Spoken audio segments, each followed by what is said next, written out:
Welcome to History for the Night, a place where we drift into the past so you can fall asleep peacefully while learning something new. Before we begin, remember to subscribe and tap the like button, because by the end of this lecture you will already be slipping into deep, restful sleep.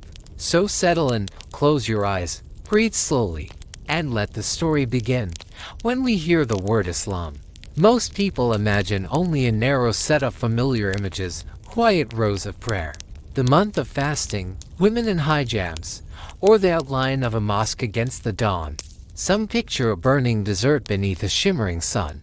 Others imagine the noise of an Eastern bazaar filled with voices, spices, and colors. And many, influenced by the fragments of modern news, recall scenes of tension and conflict, scenes that rarely reflect the true, larger story. But when we move beyond these surface impressions, something far deeper reveals itself. Islam is not simply a religion. It is a vast and intricate civilization, one that was born among the sands of Arabia, yet in only a century began speaking in many voices and shaping many worlds. It spoke Arabic in Mecca and Medina, Greek in Damascus, Persian in Bukhara and Samarkand, Coptic in Egypt, Berber across North Africa, Turkic across the steppes, and, in later centuries, Urdu, Swahili, Malay, and countless other languages that carried its ideas forward. It began as a small community of believers living among stone, wind, and heat. But from this humble beginning grew an extraordinary cultural world, one that stretched from the shores of the Atlantic to the foothills of the Himalayas. A world shaped by poets and scientists, philosophers and travelers, architects and astronomers, scholars and mystics. A world that questioned, discovered, built, preserved, and transformed. Tonight, in this gentle hour, we will follow its journey through for centuries of faith, empires, encounters, struggles, and turning points. This is the story of how a message born in the quiet desert would go on to reshape cultures, sciences, languages, and the very architecture of civilization. So relax. Let the quiet unfolding of history wash over you, and allow yourself to drift towards sleep as we begin our journey into 400 years of Islamic history.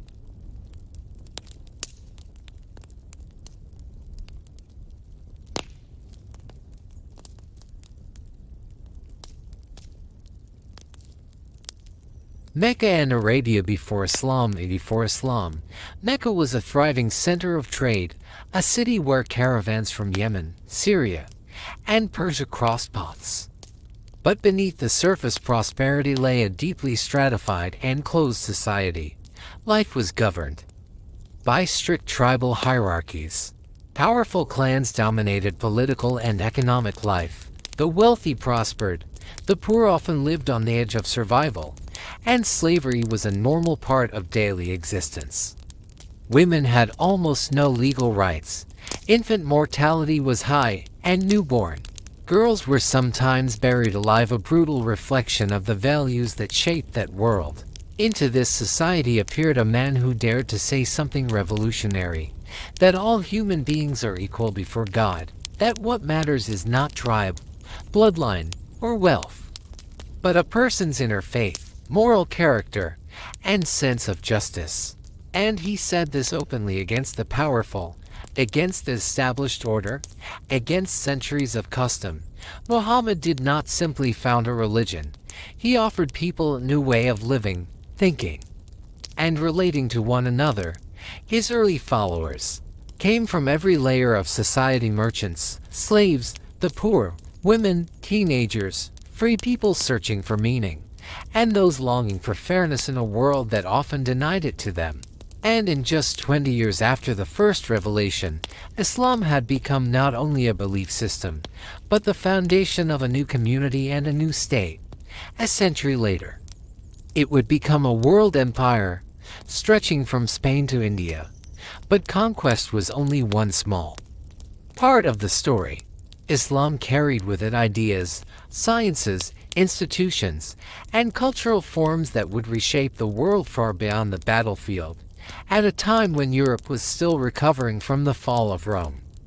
The Islamic world was already building cities with sewage systems, hospitals, libraries, astronomical observatories, and universities. In Baghdad during the 8th and 9th centuries, scholars worked in the House of Wisdom, a great library and research center where the works of Plato, Aristotle, Galen, and many others were translated, studied, and expanded upon. New treatises on medicine, mathematics, astronomy, geography, and philosophy were written there. Even the word algebra comes from Arabic. It was developed in this intellectual environment. Physicians trained on the monumental medical writings of Ibn Sina, known in Europe as Avicenna. Optics was studied through the works of Ibn al-Haytham, who was the first to describe the principles of how the human actually works. While Europe still debated whether it was even permissible to study anatomy, the Islamic world approached science systematically. And while European monks copied manuscripts one by one using quills and candles, Muslim scholars had access to paper and mass book production. The technology of papermaking was adopted from China in the 8th century and spread rapidly, transforming education and preserving knowledge, and science was only one layer of this civilization. Imagine the poetry of the Sufis lines about divine love, the human soul, longing, compassion, and the mystery of existence, verses still recited and translated today. Imagine the architecture, the Great Mosque of Damascus, the Alhambra in Spain, the Blue Mosque in Istanbul. These were not just buildings. They were attempts to translate spiritual and philosophical ideas into stone, pace, geometry, and light. Islam developed differently in every region. In some places it coexisted peacefully with other cultures, in others it clashed with them. It was a flexible, multi-layered, and complex world. Yes, there were wars, mistakes, dogmas, and moments of fanaticism. But there were also philosophers who debated whether God can be understood through reason. There were women who taught hadith, led study circles, and corresponded with scholars. There were rulers who built palaces, and poor poets who wrote about love and faith in the quiet corners of the marketplace. The history of Islam is the history of a living, changing world, a world of tragedies and triumphs, the silence of libraries and the noise of bazaars, the grandeur of palaces and the humility of ascetic retreats. It is the story of how one idea, belief in one God and in justice among people, transformed millions of lives and left an indelible mark on human civilization. And this is the story we will tell, not as doctrine, not as political manifesto, but as a human drama filled with meaning, paradox, searching, and light. Arabia before Islam, a complex landscape. The Arabian Peninsula in the 6th and early 7th centuries is often imagined as a remote, isolated, and underdeveloped corner of the ancient world. But this impression is misleading. Despite the absence of centralized states, monumental cities, and literary traditions comparable to the Mediterranean world, Arabia was deeply connected to the political, religious, and economic systems of its time. In the north, near the borders of the Byzantine and Sasanian empires, stood the kingdoms of the Ghassanids and the Lakhmids. The Ghassanids were aligned with Byzantium and followed a Christian tradition known as Monophysitism. The Lakhmids were tied to the Persian Empire and were associated with Nestorian Christianity and Zoroastrian influence. These buffer states were not only military zones but also channels of cultural transmission. Ideas, diplomacy, and religious debates flowed through them. Within Arabia itself, society was organized around tribes bound by kinship and mutual obligations. Honor, loyalty, and reputation were the foundations of social order. Poetry played a central role. In pre-Islamic Arabia, the poet was a historian, an ideologue, and often a mediator in disputes. His word carried authority comparable to that of a chief. In the western region of the Hijaz, the most important city was Mecca. It stood along major caravan routes linking southern Arabia with Syria, Iraq, and Persia. The city was dominated by the Quraysh, a powerful tribal confederation that controlled trade and the annual pilgrimage to the Kaaba, the most sacred structure in the region. The Kaaba was an ancient sanctuary revered by many Arab tribes, and its importance extended beyond ritual. Around it, a unique sacred economic zone formed during pilgrimage seasons. Warfare was forbidden, which created rare conditions for peace, trade, and intertribal contact. Inside the Kaaba, according to early Islamic sources, stood numerous idols. Some traditions say as many as 360, symbolically one for each day of the year. Yet, intriguingly, some reports mention that images of Jesus and Mary were also present, reflecting Mecca's openness to cultural and religious influences from the Christian world.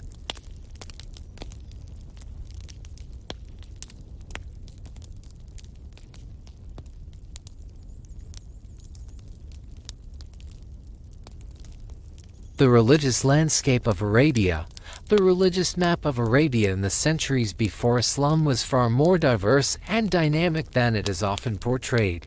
On the southern tip of the peninsula, in Yemen, strong kingdoms rose and fell, shaping the region's spiritual and political identity. One of these was the Kingdom of Himyar, which at a certain stage adopted Judaism as its state religion.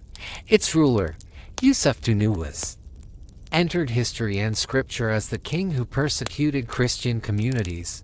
These events caused international outcry and left traces not only in historical chronicles but also in the Quran itself. Surat al-Burj references the people of the trench, believers burned alive for their faith. After the fall of Himyar, influence in the region shifted first to Christian Ethiopia and later to Sasanian Persia. Southern Arabia became a battleground for two great forces, Christianity and Zoroastrianism, each seeking to shape the religious future of the peninsula. Christianity, though not dominant, was strongly present even in Central Arabia. Arab Christian communities, particularly Nestorians and Monophysites, lived in towns such as Yathrib, later Medina, Tabuk, and Taif. Some were missionaries, others merchants fluent in foreign languages and educated in multiple traditions.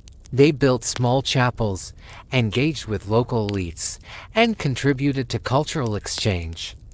One Christian monk, Bahir, appears in early Islamic tradition as the figure who supposedly recognized a sign of prophethood in the young Muhammad.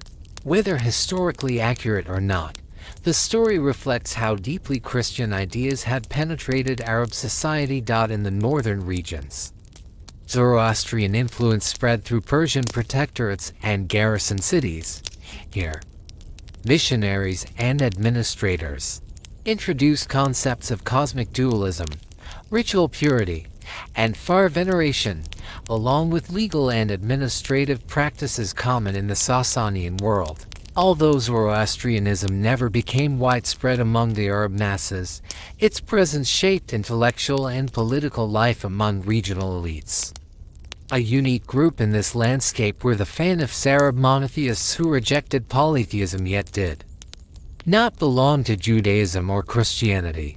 They sought what they believed to be the pure faith of Abraham, and tarnished by later doctrines. The Fanifs never formed an institution or a unified community. They were solitary seekers. One of the most well-known figures, Zayd ibn Amr, refused to sacrifice to idols, would not eat meat slaughtered in pagan rituals, and publicly searched for a purer understanding of God. His son, Said, would later become one of Muhammad's closest companions.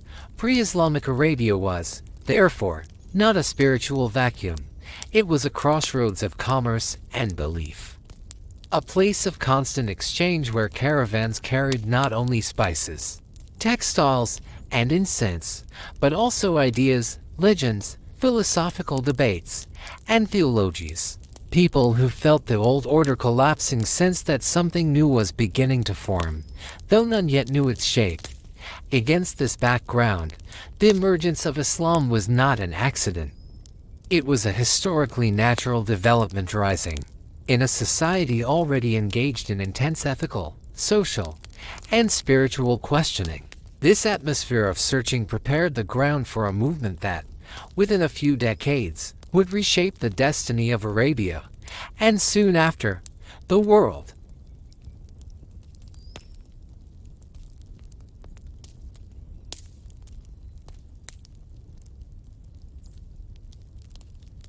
The religious landscape of Arabia. The religious map of Arabia in the centuries before Islam was far more diverse and dynamic than it is often portrayed. On the southern tip of the peninsula, in Yemen, strong kingdoms rose and fell, shaping the region's spiritual and political identity. One of these was the Kingdom of Himyar, which at a certain stage adopted Judaism as its state religion. Its ruler, Yusuf Tunuwas, entered history and scripture as the king who persecuted Christian communities. These events caused international outcry and left traces not only in historical chronicles but also in the Quran itself. Surat al-Burj references the people of the trench, believers burned alive for their faith. After the fall of Himyar, influence in the region shifted first to Christian Ethiopia and later to Sasanian Persia. Southern Arabia became a battleground for two great forces, Christianity and Zoroastrianism, each seeking to shape the religious future of the peninsula. Christianity, though not dominant, was strongly present even in Central Arabia. Arab Christian communities, particularly Nestorians and Monophysites, lived in towns such as Yathrib, later Medina, Tabuk, and Taif. Some were missionaries, others merchants fluent in foreign languages and educated in multiple traditions. They built small chapels, engaged with local elites, and contributed to cultural exchange. One Christian monk, Bahir, appears in early Islamic tradition as the figure who supposedly recognized a sign of prophethood in the young Muhammad. Whether historically accurate or not, the story reflects how deeply Christian ideas had penetrated Arab society. In the northern regions, Zoroastrian influence spread through Persian protectorates and garrison cities. Here, missionaries and administrators introduced concepts of cosmic dualism, ritual purity, and fire veneration, along with legal and administrative practices common in the Sasanian world. Although Zoroastrianism never became widespread among the Arab masses, its presence shaped intellectual and political life among regional elites. A unique group in this landscape were the Fanifs, Arab monotheists who rejected polytheism yet did not belong to Judaism or Christianity. They sought what they believed to be the pure faith of Abraham, and tarnished by later doctrines. The Fanifs never formed an institution or a unified community. They were solitary seekers. One of the most well-known figures, Zayd ibn Amr, refused to sacrifice to idols, would not eat meat slaughtered in pagan rituals, and publicly searched for a pure understanding of God. His son, Said, would later become one of Muhammad's closest companions. Pre-Islamic Arabia was, therefore, not a spiritual vacuum. It was a crossroads of commerce and belief, a place of constant exchange where caravans carried not only spices, textiles, and incense, but also ideas, legends, philosophical debates, and theologies. People who felt the old order collapsing sensed that something new was beginning to form, though none yet knew its shape. Against this background, the emergence of Islam was not an accident. It was a historically natural development rising in a society already engaged in intense ethical, social, and spiritual questioning. This atmosphere of searching prepared the ground for a movement that, within a few decades, would reshape the destiny of Arabia, and soon after, the world.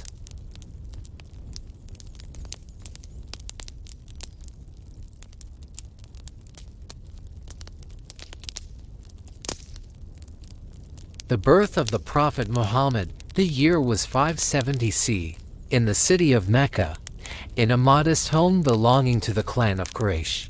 Within the noble Hashim family, a child was born, a boy who would be named Muhammad. The praised one, his father, Abdullah, had died before his birth.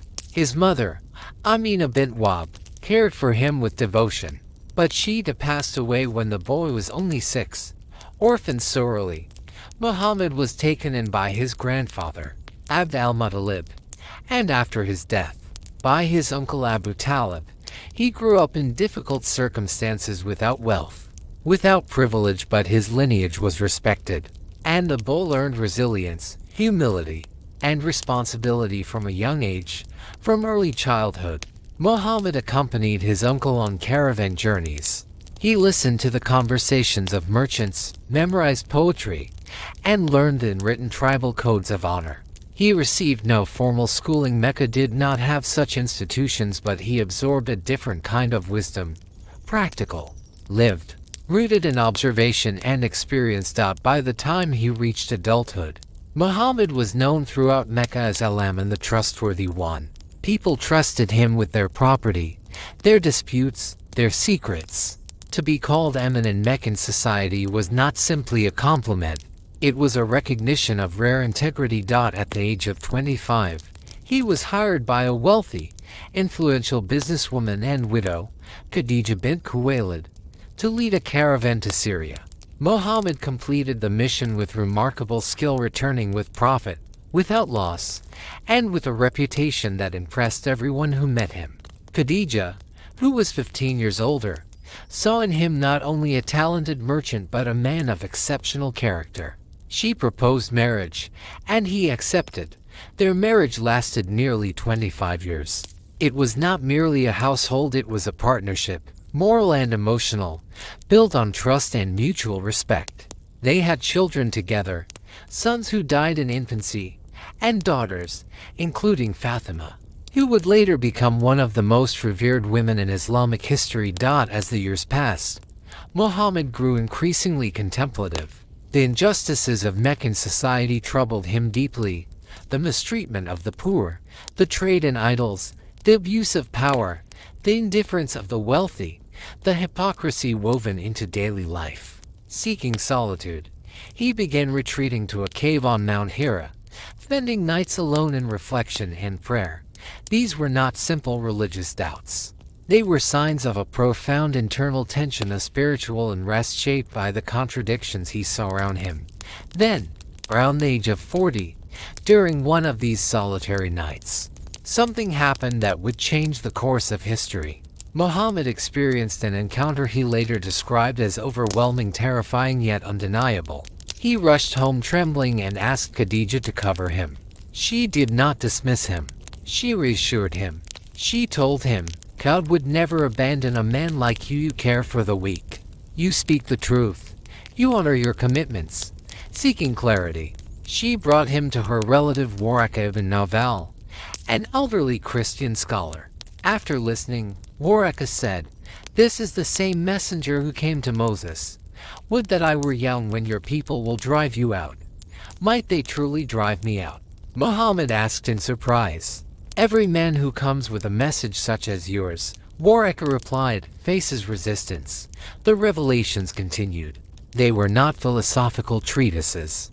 They were short, powerful, urgent messages. They did not dwell on abstract descriptions of God. They spoke of justice, compassion, truthfulness, protection of orphans, and fairness in trade. It was not a ritual reform. It was an ethical revolution. At first, Muhammad shared the revelations only with those closest to him. Khadija was the first to believe. Then the young Ali, the freedman Zayd, and his loyal friend Abu Bakr. They were people of different ages and backgrounds, united by moral sensitivity and a desire for a more just world. Eventually, the message could no longer remain private. Muhammad climbed the hill of Safa and addressed the Quraysh. "If I told you an army stood behind this hill, would you believe me?" "Yes," they replied. "You are the trustworthy one. Then know that I am a warner to you," he said. With that, the public mission began. At first, reactions were mixed: curiosity, confusion, indifference. But when Muhammad began openly rejecting the authority of idols and proclaiming that all people were equal before God, Resistance hardened. The elders of Quraysh, guardians of tradition and hierarchy, approached him with an offer. If you want wealth, we will make you the richest among us. If you want power, we will make you our leader. If you want marriage, we will choose the finest women for you. Only stop your preaching. Muhammad responded by reciting the revelation he had received. He did not negotiate. One of their leaders returned and said, "This is neither magic nor poetry. It is something else." Persecution followed. At first social, people mocked the Muslims, severed friendships, and pressured families. Then economic. Muslims were forbidden from trading. Then physical, slaves were tortured. Free men were threatened. Women were harassed. The entire Hashim clan, Muslims and non-Muslims alike, was placed under a harsh boycott. For several years, they survived in a narrow valley near Mecca, deprived of food and trade. These were the hardest years. Khadija died. Abu Talib, Muhammad's protector, died soon after. Muhammad lost both his greatest support and his greatest shield. Some Muslims fled across the sea to Christian Abyssinia, seeking refuge with the Negus, the king of Ethiopia. The Quraysh sent emissaries demanding their extradition. The Negus listened to the Muslims, compared their scripture with the gospel, and refused to surrender them. It was the first international act of protection for Muslims, and it came not from Arabia, but from Africa.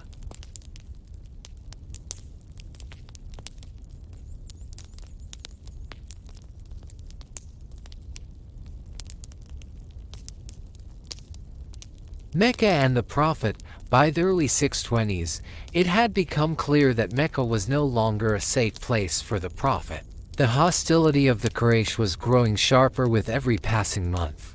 What began as mockery and boycotts had turned into open threats. Muhammad's life was now in genuine danger. The city that had once called him the trustworthy now viewed him as a disruptor, someone who challenged its old order too boldly, too persistently. And yet, at the very moment when Mecca closed its doors, another city quietly opened its heart. During the annual pilgrimage season, Muhammad met a small group of travelers from a town north of Mecca, Yathrib, the oasis that would later become known as Medina. These men belonged to tribes long divided by feuds and conflicts. They had heard whispers of Muhammad's message, and when they listened to him directly, they recognized something they had been searching for, a voice that spoke not only of faith, but of justice, reconciliation, and peace.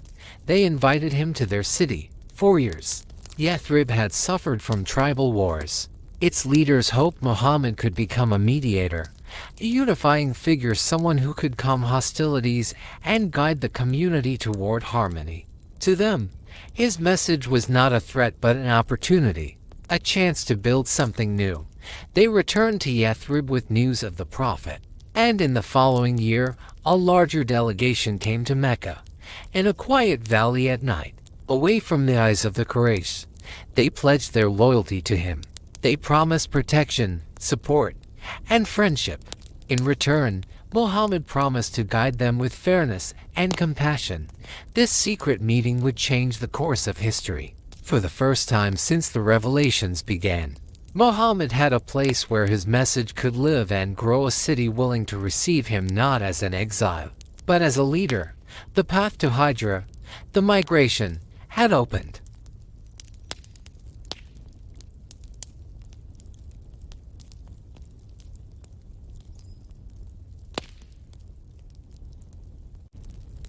Preparation for the Hijra of the people of Yathrib were searching for something their divided society could no longer give them on its own.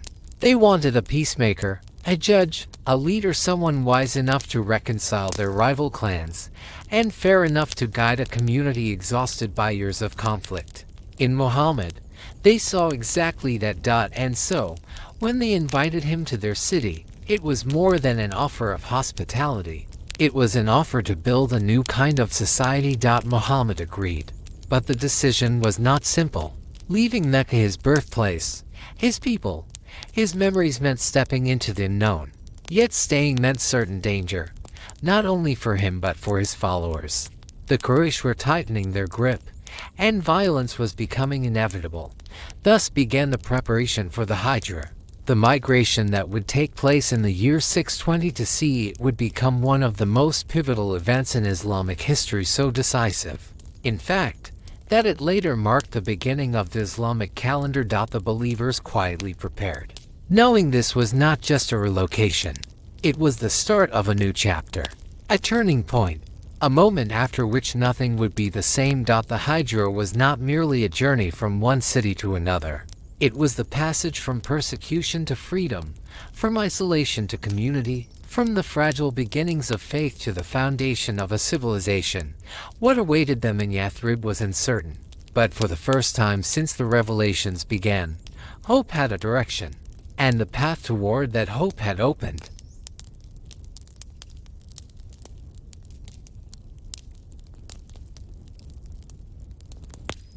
The Hijra and its meaning. From this moment onward, Islam would cease to be merely a private belief whispered in small gatherings.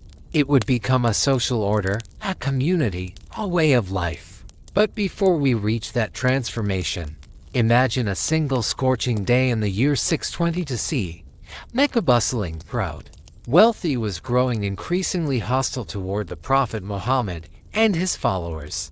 The Quraysh, guardians of the city and custodians of the Kaaba, held tightly to the power and income they derived from the annual pilgrimage. Around the shrine stood hundreds of idols worshipped by tribes from across Arabia. The Quraysh's authority rested on these traditions. And now, Muhammad's message of one God, moral accountability, equality, and justice sounded to them like a threat, one that undermined their prestige, their spiritual authority, and their economic stability. Years of patience, persuasion, and quiet endurance brought little change. And then came the two losses that struck at the heart of Muhammad's mission. His uncle Abu Talib, who though not a believer had protected him faithfully under the ancient laws of kinship, passed away.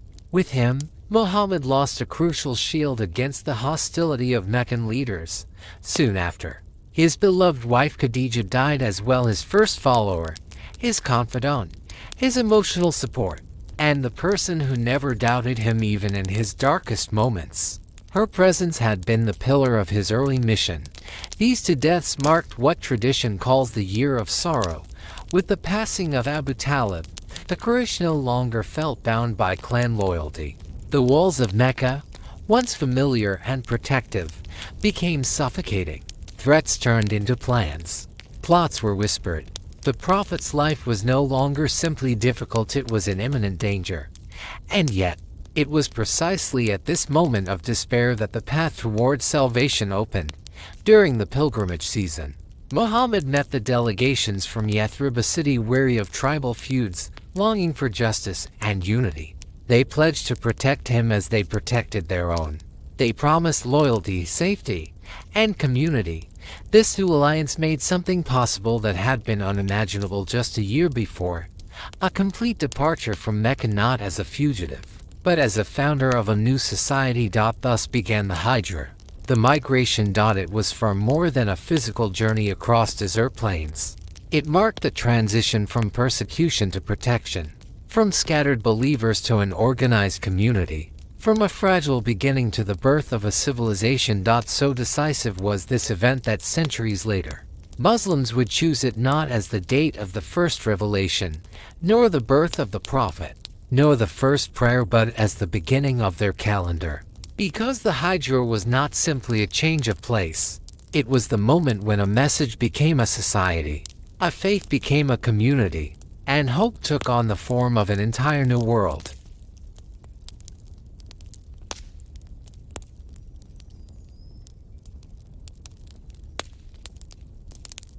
The Cave of Thawr. Muhammad's situation in Mecca was growing increasingly precarious. The Quraysh intensified their pressure. Muslims were forbidden from trading, pushed out of social life, isolated from their own clans, and many faced open humiliation or torture. The atmosphere in the city tightened like a noose. And then, from Yathrib, a city nearly 300 kilometers to the north, later known as Medina, came an unexpected and transformative invitation. Two tribes, Aus and Khazraj had been locked in bitter conflict for decades. Their quarrels over land honor and old grievances had drained the city of peace. But as caravans traveled through Mecca, they heard of Muhammad, his teachings, his character, his ability to reconcile hearts. When they met him during pilgrimage seasons and along trade routes, something resonated deeply. They did not see merely a preacher. They saw a man capable of ending their civil wars, a leader, a mediator, a healer of communal wounds. And so they embraced Islam and invited Muhammad to migrate to their city not as a guest, but as a leader and arbiter. Thus began the Hijra, the migration that would reshape Islamic history forever. This was not a simple relocation. It was a carefully orchestrated escape, filled with tension, secrecy, and danger. When the Quraysh learned of the Muslims' plans to leave Mecca, they acted swiftly. They placed a bounty on Muhammad's head and assigned watchers to follow his movements. Meanwhile, Muslims slipped out of the city quietly, in small groups, some disguised as traders, others escaping under the cover of night. They left behind their homes, their possessions, their memories. Everything. Muhammad remained behind until the end. He wanted to ensure that most of his followers reached safety before he took the road himself. Finally, when the moment came, he set out with his closest companion, Abu Bakr. They avoided the main northbound route. Instead, they took a winding, dangerous path into the barren hills south of Mecca, hoping to confound their pursuers.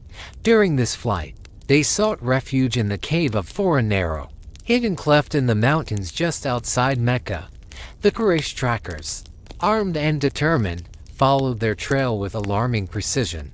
They moved across the rocky landscape and eventually reached the entrance to the cave. If they had taken only a few steps inside, they would have found Muhammad and Abu Bakr. But according to tradition, something extraordinary occurred. In a matter of hours, a spider wove a thick web across the entrance of the cave, and a pair of doves built a nest nearby. To the pursuers, it seemed impossible that anyone had passed through recently. The cave looked untouched, undisturbed, abandoned. Seeing this, the Quraysh decided not to waste time searching inside and moved on. For 3 days, Muhammad and Abu Bakr waited in silence, listening for footsteps, whispering prayers, trusting that the danger would pass. At last, when they were certain the search parties had dispersed, they emerged from the cave and resumed their journey north toward safety, toward Medina, and toward the dawn of a new civilization.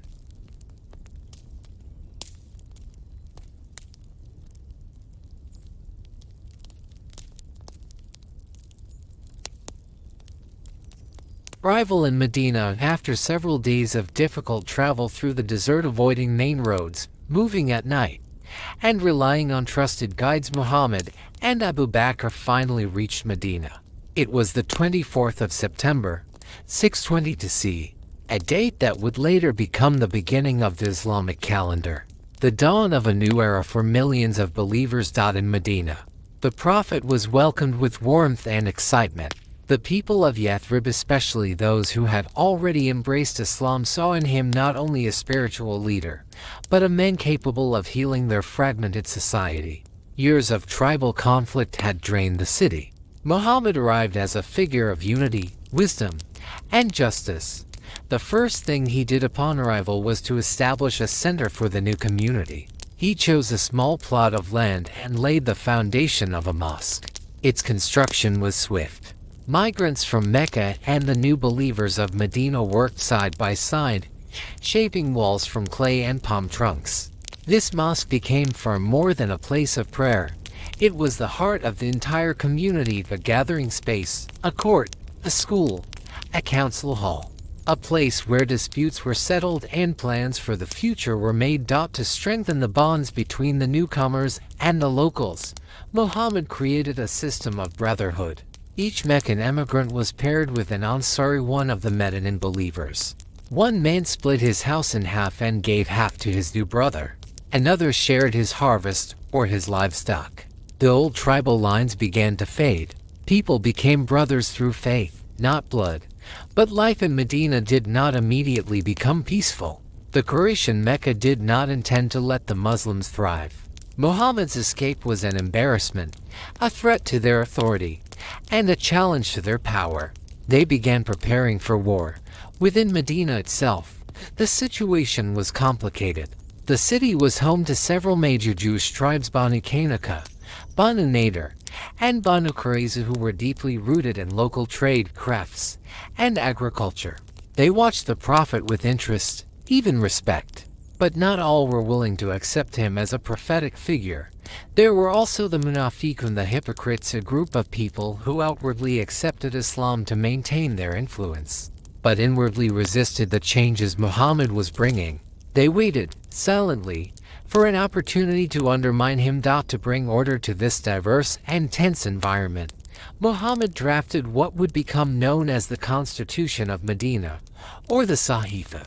Written shortly after his arrival, it was the first formal document in history to unite all inhabitants, Muslims, Jews, and even remaining pagans, into a single political community called the Ummah. The Constitution laid out shared obligations. Each group would have its own internal affairs, but all would defend Medina from external enemies and resolve disputes through Muhammad as the chief arbiter.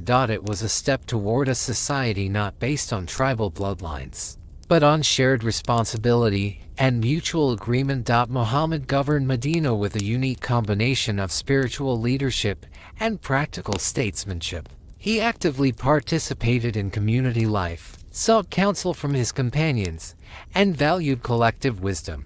Before the Battle of Uhud in 625, he asked his companions whether they should remain within the city walls or march out to meet the enemy. Although he personally favored a defensive approach, he respected the majority's decision to go out and accepted the consequences when the battle ended in defeat. He did not blame anyone. He simply learned from the experience. His sense of justice also set a new moral tone. Once, a young man accused of theft was brought before him. Instead of punishing him immediately, Muhammad asked, "Why did you do this?" When he learned the man had stolen out of hunger, he ordered that he be fed and given work so he could earn honestly. For him, law was not only a matter of punishment, it was a means to correct and uplift society. Relations with the Jewish tribes were complex and increasingly strained. Initially, they accepted the Constitution. Some hoped Muhammad might be a figure aligned with their own prophetic traditions.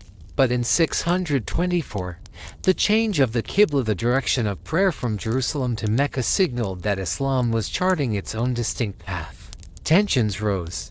The first major conflict came with Banu Qaynuqa, a tribe of metal workers. An incident involving the humiliation of a Muslim woman led to a violent clash and a death. When Muhammad demanded adherence to the pact, they refused. After a short siege, they were expelled from Medina. Next came Banu Nadir, wealthy landowners with vast palm groves. In 625, they were accused of conspiring with external enemies. After negotiations failed, they too were expelled. Moving north, the most severe confrontation involved Banu Qurayza in 627, during the Battle of the Trench. When Medina was under siege by a large coalition of Meccan forces, Banu Qurayza entered secret negotiations with the enemy despite their earlier agreement to defend the city. After the siege collapsed, they were accused of treason. The judgment was harsh. Men were executed, and women and children taken captive. This remains one of the most debated episodes in early Islamic history, reflecting the immense tension and existential danger of the moment. Through alliances, conflicts, and careful governance, Muhammad established a new type of community, one where faith, justice, charity, and cooperation formed the foundations of social order. The poor were supported through zakat, a mandatory charitable tax. The Ummah became a society bound by moral commitments, not tribal loyalties. Even former slaves like Bilal ibn Rabah, an Abyssinian ex-slave, rose to honored positions. Bilal became the first man to call believers to prayer. Muhammad's leadership was practical and humane. When confronted by a Jewish leader who said, "If you are a prophet, "Why not perform miracles like Moses?" He replied gently, "Every prophet is sent with what is needed for his time. I am sent as a mercy for all peoples." On another occasion, when a noblewoman from Quraysh committed theft and influential people pleaded for leniency, he declared, "The law is one. Even if my daughter Fatima took what was not hers, she would be judged." And during the Battle of the Trench, when the Persian companion Salman al-Farsi suggested digging a defensive trench and heard of idea in Arabian warfare, Muhammad not only accepted the strategy but personally took up a shovel to work alongside the others. From the Hijra and the early years in Medina emerged a community built not on blood, wealth, or privilege, but on faith, dignity, justice, and mutual aid. It was the seed of a new order and the birth of a civilization.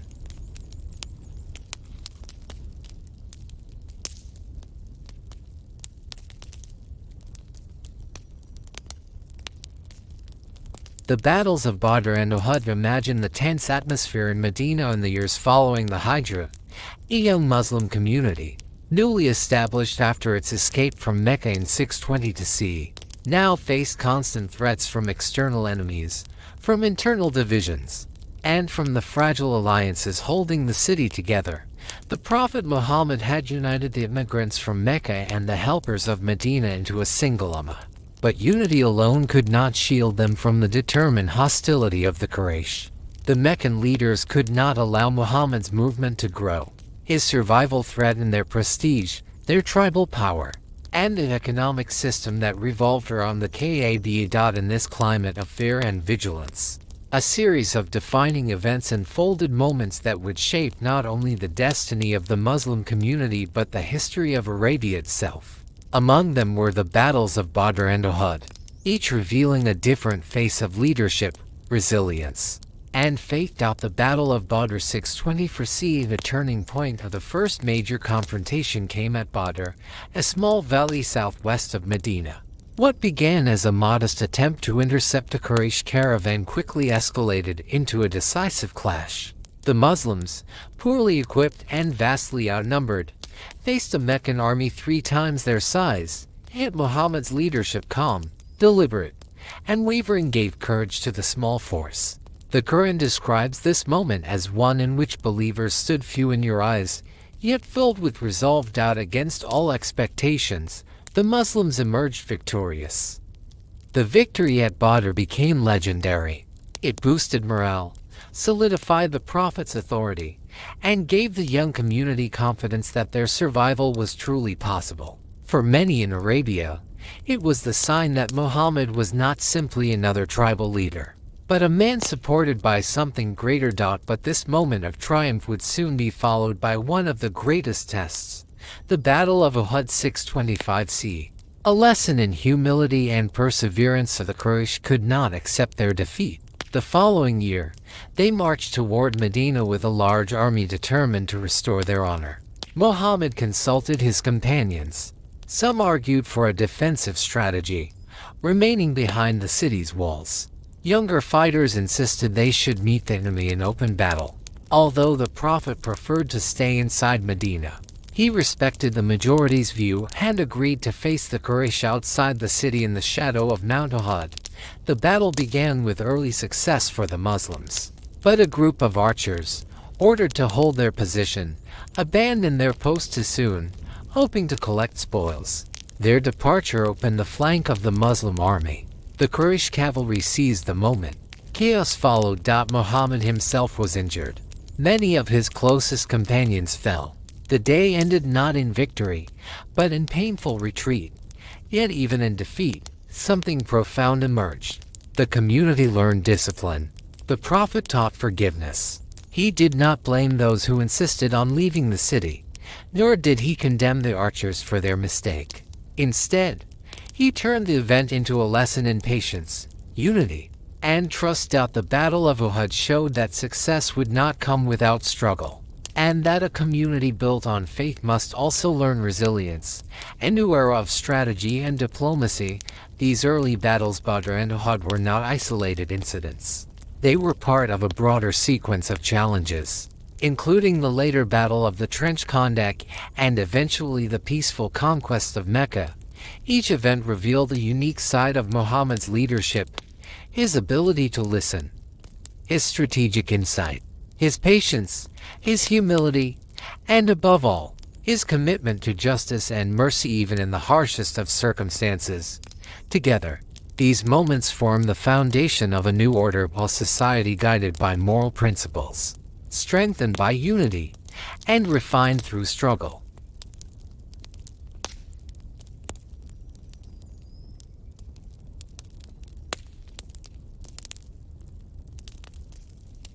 The Letters of the Prophet Muhammad. The story of the early Muslim community is not only a tale of battles and strategy, it is also a story of diplomacy, of letters carried across deserts and seas, of messages addressed to kings and emperors, and of a vision that stretched far beyond the oases of Arabia. These episodes reveal not only Muhammad's skill as a leader, but also his ability to think on a global scale at a time when Arabia was still fragmented and fiercely tribal. Before these diplomatic efforts unfolded, the Muslims endured a series of defining battles, moments of courage, resilience, and difficult lessons. The Battle of Badr, the small army, a great turning point. 624 see it in 624. The Quraysh learned that a small caravan led by Abu Sufyan was returning along the trade route. Determined to crush Muhammad's rising influence, they sent a large force from Mecca. Muhammad gathered just 313 fighters, many poorly equipped, some carrying no more than a single sword or a few arrows. At Badr, near a cluster of wells, the two forces met. The battle began with formal duels between champions, among them Ali and Hamza, who secured an early advantage for the Muslims. Then the fighting surged forward. The narrow terrain near the wells restricted the larger Meccan army, while the Muslims fought with unity and resolve. Despite being outnumbered nearly 3-1, the Muslims prevailed. 70 Meccans were killed and 70 captured, including several prominent leaders. This victory transformed the standing of Muhammad. It showed that success came not from sheer numbers or force, but from strategy, discipline, and unshakable conviction. The Battle of Uhud, a lesson in discipline. 625 c. A year later, hungry for revenge, the Quraysh marched again, this time with 3,000 warriors. Muhammad positioned 700 Muslims at the slopes of Mount Uhud and placed a group of archers on a strategic hill, ordering them not to abandon their post under any circumstances. At first, the Muslims pushed the Meccans back, but in the excitement of apparent victory, many archers left their positions to collect spoils. Their decision opened a gap in the defenses. Khalid ibn al-Walid, then still fighting on the Meccan side, seized the opportunity. He led a cavalry attack around the flank, turning the momentum of the battle. The Muslims suffered heavy losses, about 70 fell, including Hamza. Muhammad himself was wounded. This defeat taught the community humility, discipline, and unity. Muhammad did not execute or punish those who erred. He restructured tactics and emphasized obedience, reminding the community that unity was their greatest strength.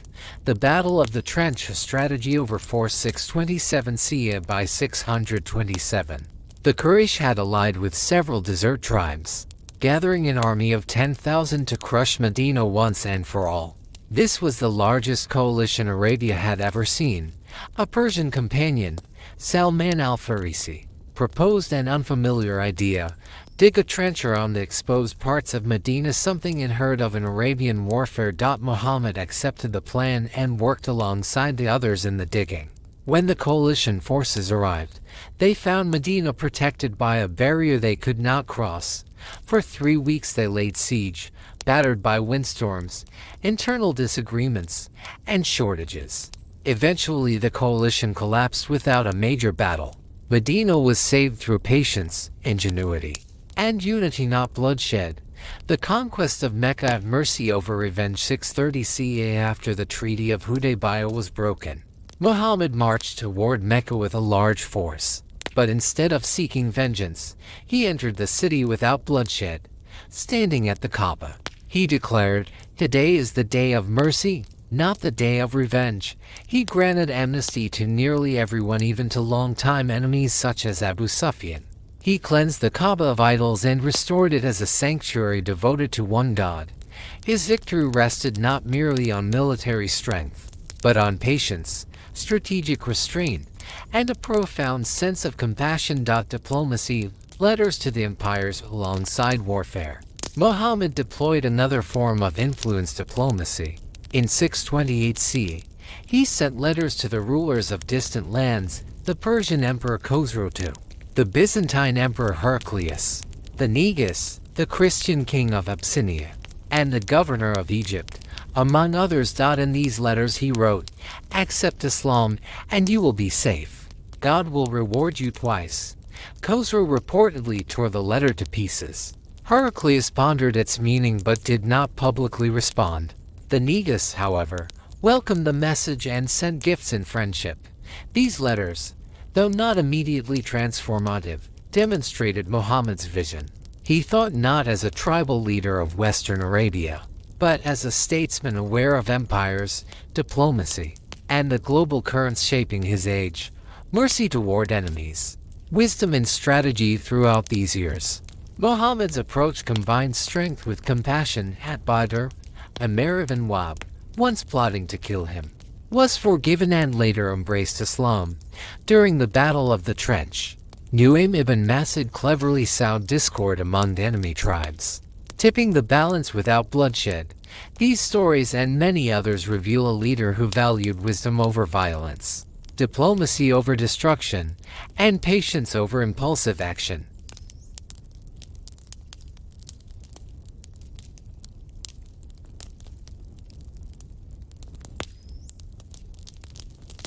Since the final years of the Prophet's life, from the trench to the mercy shown in Mecca, these events shaped the image of a leader whose strength lay not only in force, but in the rare union of faith, reason, and humanity. And yet, in the final years of his life, a quiet tension filled the air of Medina. By this time, Islam had secured its position across Arabia. After the peaceful conquest of Mecca in 630 CE, the new faith spread rapidly throughout the peninsula. Tribe after tribe entered into alliance with the Muslim community, accepting its authority and its spiritual message. What had begun as a fragile movement of persecuted believers had become the dominant force of the region. But Muhammad was no longer the young man who had once slipped silently out of Mecca under cover of night. His body bore the weight of years filled with hardship, struggle, and responsibility. His hair had begun to turn gray. His steps grew slower. Fatigue visited him more often. Yet despite the weakening of his body, the clarity of his mind and the firmness of his will remained unshaken. Between 630 and 632, these final years became a period of intense consolidation of both faith and authority. Muhammad continued to guide the Ummah as a spiritual teacher, a supreme judge, and a statesman. Even as his physical strength declined, his influence reached farther than ever before. He sent expeditions to regions that still resisted the new order. Some tribes joined peacefully. Others resisted before eventually submitting to the new reality. Among them were groups of Bedouins and the people of Taif, who had once humiliated him and driven him from their city. Now they too became part of the growing community. At the same time, delegations poured into Medina from every corner of Arabia, from the western coasts to the eastern oases. They arrived with gifts of livestock, pledges of peace, and oaths of allegiance. This period became known as the Year of Delegations, a time when Arabia reshaped itself around a new spiritual and political center. Among these encounters, one stands out for its quiet depth: the visit of the Christian delegation from Najran. For days they spoke with Muhammad about faith, about Jesus, about revelation and God. He did not force them to abandon their belief. Instead, he offered them protection within the Islamic State, freedom to practice their religion, and security for their communities. It was a gesture of dialogue rather than domination, an expression of coexistence in an age shaped by conquest. Though the new order grew stronger with each passing season, Muhammad sensed that his own time was drawing to a close. The burden he had carried for more than 2 decades, the burden of revelation, leadership, conflict, and transformation had taken its toll. And yet, even in these final years, there was no retreat into rest. Only continuity of mission. Only steady and wavering responsibility. The man who had once stood alone on a hill in Mecca, calling his people to a forgotten truth, now presided over a united Arabia. But the calm surface concealed an approaching farewell, one that would soon test the very foundations of the world he had reshaped.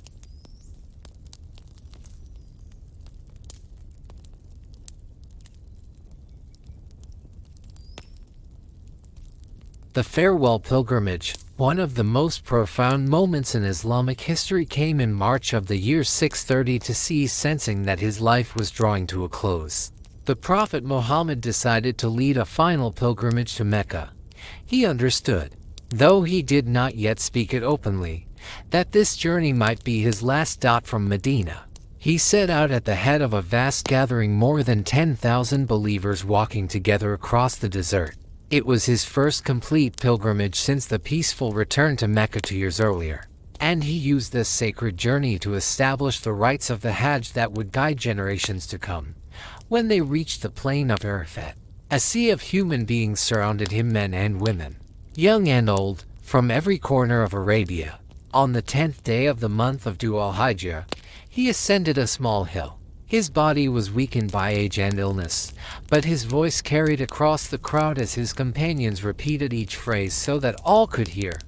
"O people," he began, "listen to me carefully, for I do not know whether I shall meet you again after this year." He called the people to unity, justice, and equality before God. He proclaimed that no Arab is superior to a non-Arab, and no white person to a black one except through righteousness and piety. He declared the end of blood feuds inherited from pagan times, and abolished the cycles of tribal vengeance that had consumed Arabia for centuries. He spoke with particular force about the dignity of women. "Fear God concerning women," he said, "for they are your partners and helpers." At the end of the sermon, he asked the vast multitudes, "Have I conveyed the message?" A thunderous answer surged from the crowd, "Yes."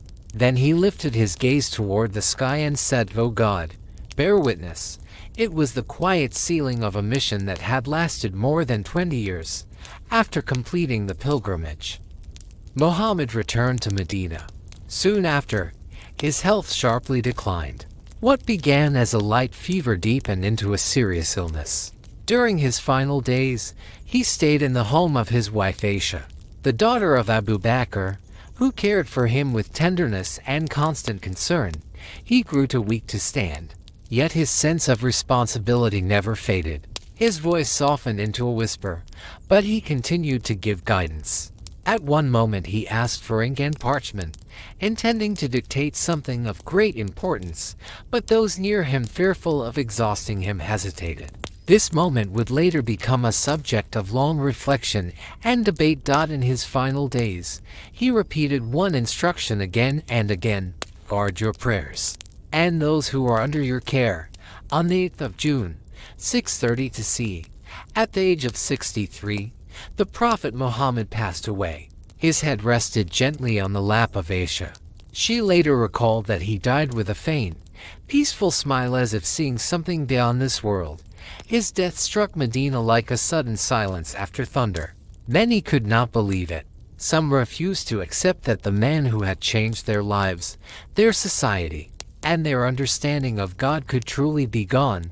One of his closest companions, Umar, drew his sword and cried out that the Prophet had not died but would return, as Moses had once returned. Anyone who spoke of his death, he said, would face his blade.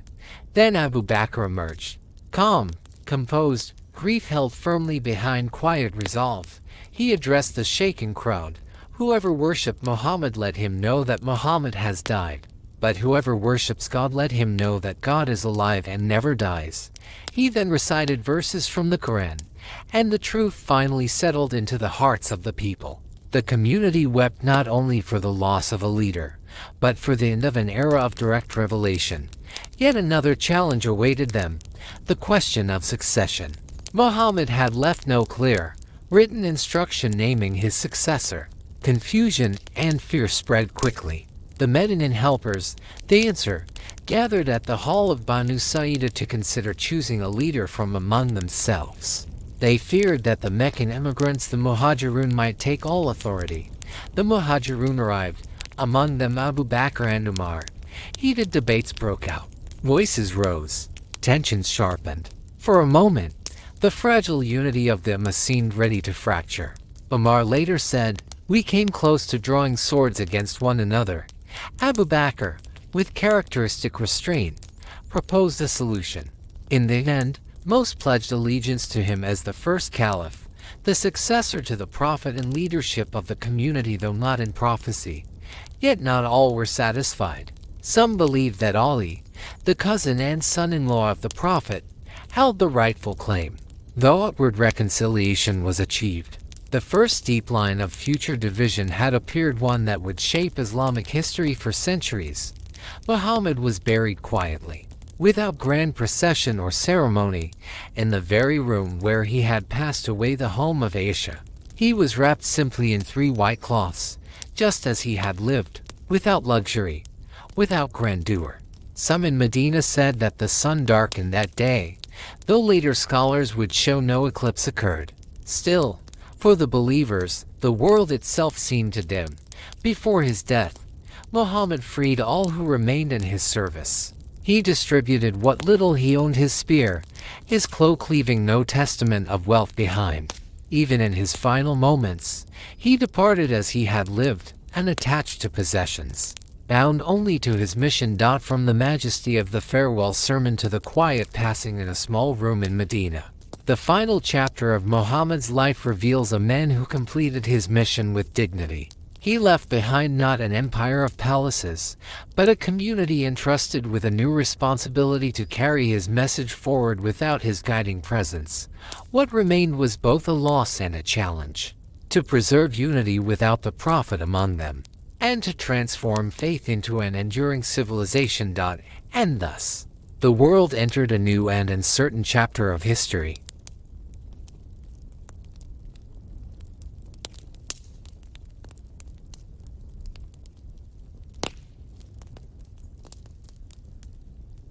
The authority of Abu Bakr after the death of the Prophet Muhammad in 630 CE.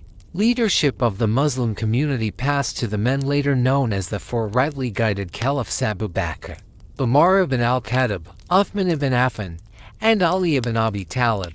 Their rule, spanning from 630 to 661, would become an age of breathtaking expansion, deep internal conflict, and enduring transformation, remembered both as a time of righteousness and as the beginning of lasting divisions within the Muslim world. The first to assume this immense responsibility was Abu Bakr, who ruled for just 2 years, from 630 to 634. Yet these brief years would become some of the most decisive in early Islamic history. Almost immediately after the Prophet's passing, the young community faced a grave crisis.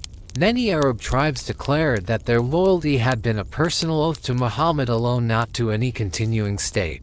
They refused to pay the obligatory charity zakat, and some openly renounced their political ties to Medina. The unity of them stood on the edge of collapse.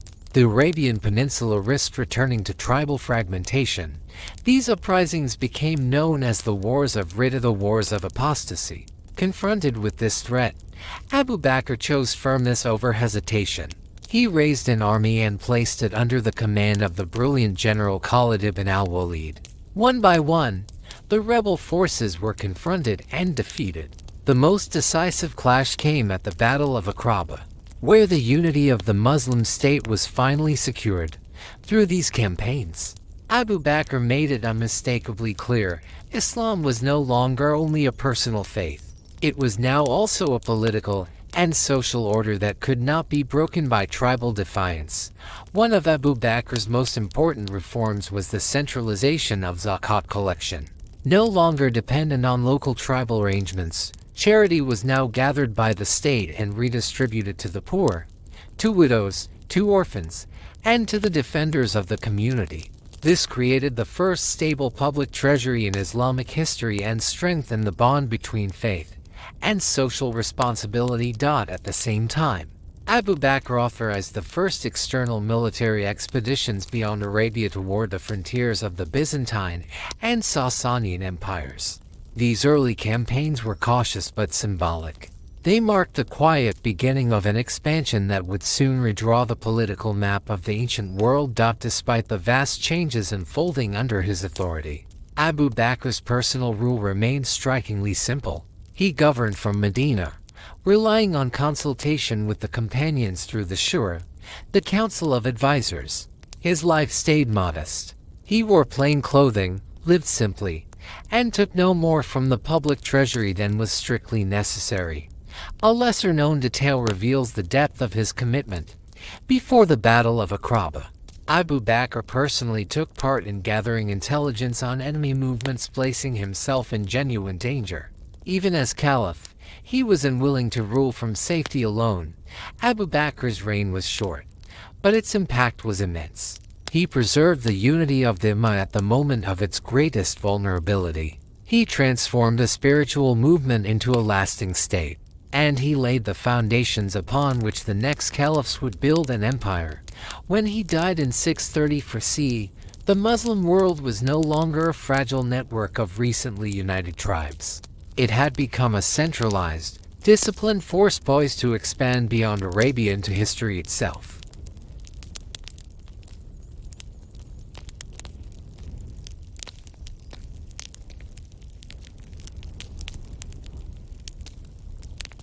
The authority of Umar. The next to assume leadership was Umar ibn al-Khattab, the second caliph, who ruled from 634 to 644 CE. His 10-year reign became the era of the greatest territorial expansion in early Islamic history, transforming the Muslim state from a regional power into a vast intercontinental empire. Under Umar's command, Muslim armies defeated the Byzantine Empire in Syria and Egypt, and shattered the power of the Sasanian Empire in Iraq and Persia. One of the most decisive victories came at the Battle of Yarmouk in 636 CE, where a vastly outnumbered Muslim force overcame Byzantine legions. This single battle opened the gates of the Levant to Islam. A few years later, in 641 CE, Muslim forces entered the ancient city of Alexandria, securing Egypt and severing Byzantium's grain supply, one of the most strategic shifts of the ancient world. Yet Umar's true genius was not only on the battlefield, it was in governance. He introduced the Diwan system, a structured register for distributing revenues from the expanding territories. Soldiers, widows, families of martyrs, and the wider community all received stipends according to an organized state record. For the first time, Islamic governance took on the shape of a professional state administration. He established a system of provincial governors, appointing officials to rule distant regions while maintaining strict oversight from Medina. Governors were required to report their wealth before and after appointment to prevent corruption. Many were dismissed at the slightest sign of abuse of power. Umar's fiscal reforms reshaped society. He formalized zakat for Muslims, kharaj, a land tax for non-Muslims, and jizya, a civic tax paid in exchange for protection and exemption from military service. These systems were not merely financial tools. They became the economic backbone of the growing Islamic State. He founded the Bayt al-Mal, the public treasury, and expanded the judicial system into a professional network of courts. Under Umar, governance shifted from the personal leadership of a single city to a structured state with laws, archives, and institutions. Despite ruling over lands stretching from Egypt to Persia, Umar lived with striking simplicity. He slept on a straw mat. He wore patched clothing. He refused luxury of any kind. One of the most revealing stories of his character comes from his nightly patrols. Umar would walk the streets of Medina in disguise to observe the conditions of ordinary people. On one such night, he encountered a family boiling water in an empty pot to quiet the cries of starving children. Without revealing his identity, he rushed to the treasury, carried a sack of flour and oil on his own back, and cooked for them himself. When his servant offered to carry the burden, Umar replied, "Will you carry my sins for me on the day of judgment?" During his reign, the Islamic calendar was formally established, beginning from the year of the Hijra, anchoring Islamic time itself in the moment of migration and transformation. Yet even this era of order and expansion ended in tragedy. In 644 CE, Umar was assassinated during morning prayer by a slave who bore personal grievances. With his death, the Muslim world lost one of its most formidable administrators and just rulers. Umar left behind not only a vast empire, but a model of governance rooted in justice, accountability, and public responsibility. Under him, Islam became not just a conquering force but a functioning civilization.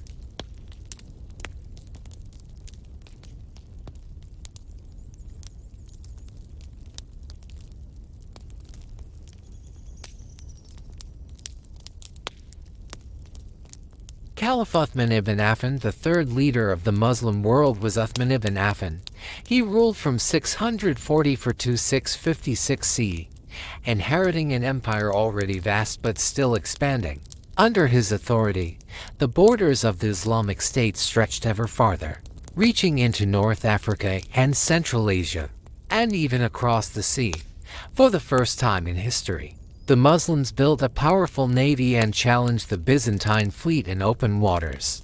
The capture of Cyprus marked the emergence of Islam as not only a land power, but a maritime force as well. From desert armies to sea-bound fleets, the world of Islam was transforming rapidly. Yet Uthman's reign would be remembered as a time not only of outward expansion, but also of deep internal tension. The greatest preservation, the standardization of the Quran. Uthman's most enduring achievement was not military, but spiritual and intellectual. As Islam spread across distant lands, differences in recitation and pronunciation of the Quran began to appear among new Muslim communities. What had once been preserved through close oral transmission now risked fragmenting into regional variations. To protect the unity of revelation itself, Uthman ordered the creation of a single, standardized written text. Under the supervision of Zayd ibn Thabit, a scholarly commission carefully verified and compiled the authentic Quranic text based on the earliest manuscripts and the living memory of the Prophet's companions. Multiple official copies were produced and sent to the major cities of the empire. All other divergent versions were withdrawn. Through this act, Uthman ensured that the Quran would remain one and unchanged across centuries and continents, a single voice preserved for all future generations. Expansion and the burden of power. Despite administrative success, growing dissent began to stir within the empire. Many soldiers and provincial communities, especially those burdened by taxes, grew restless. Wealth from the conquests flowed unevenly, concentrating in certain centers while others felt excluded. Uthman's most controversial decision was the appointment of several relatives from the Umayyad clan to key provincial posts. Though many of them were capable administrators, their elevation was widely perceived as nepotism. Accusations of favoritism spread, and trust in centralized authority slowly eroded. Whispers of injustice grew into open protest. What had once been unity forged by faith and struggle now faced the corrosive pressure of wealth, power, and resentment. A man of immense generosity, yet even as opposition mounted, Uthman's personal character remained woven with generosity. Long before becoming caliph, he had been among the wealthiest of the Prophet's companions. During the campaign leading to the Battle of Tabuk, when resources were desperately needed, Uthman is said to have donated hundreds of camels fully equipped for battle, along with vast sums of silver and gold. The Prophet himself reportedly praised this act as one of the greatest acts of charity in the early community. In his private life, Uthman remained gentle, modest, and deeply devout. But in public life, the political storms of empire were becoming impossible to calm. Toward a fracture in the community by the mid-650s, protests from Egypt, Iraq, and other provinces converged upon Medina. The grievances were many: charges of corruption, mismanagement, and an equal distribution of wealth. Uthman, advanced in age and reluctant to shed Muslim blood, refused to use force against the rebels. In 656 CE, his home was besieged. During this turmoil, the third caliph was assassinated while reading the Quran, a moment that shocked the Muslim world to its core. With his death, the era of relative unity forged under Abu Bakr and Umar came to an irreversible end. The Muslim community would soon enter its first great civil war. Faith would remain, but harmony would be tested as never before. Uthman's reign thus stands as a paradox in history: the age in which the Quran was preserved forever in a single form, and the age in which the first deep political fracture of Islam began to open.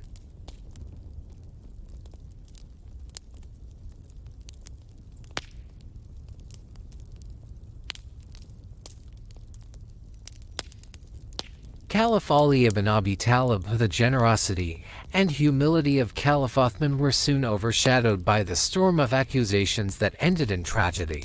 In 656 CE, rebels from Egypt and Iraq broke into his home and killed him while he was reading the Quran. His death shattered the fragile unity of the Muslim world. Into this turmoil stepped the fourth caliph, Ali ibn Abi Talib. He ruled from 656 to 661 CE, inheriting not a stable empire, but a community fractured by grief, anger, and fear. Ali assumed leadership at a moment of chaos.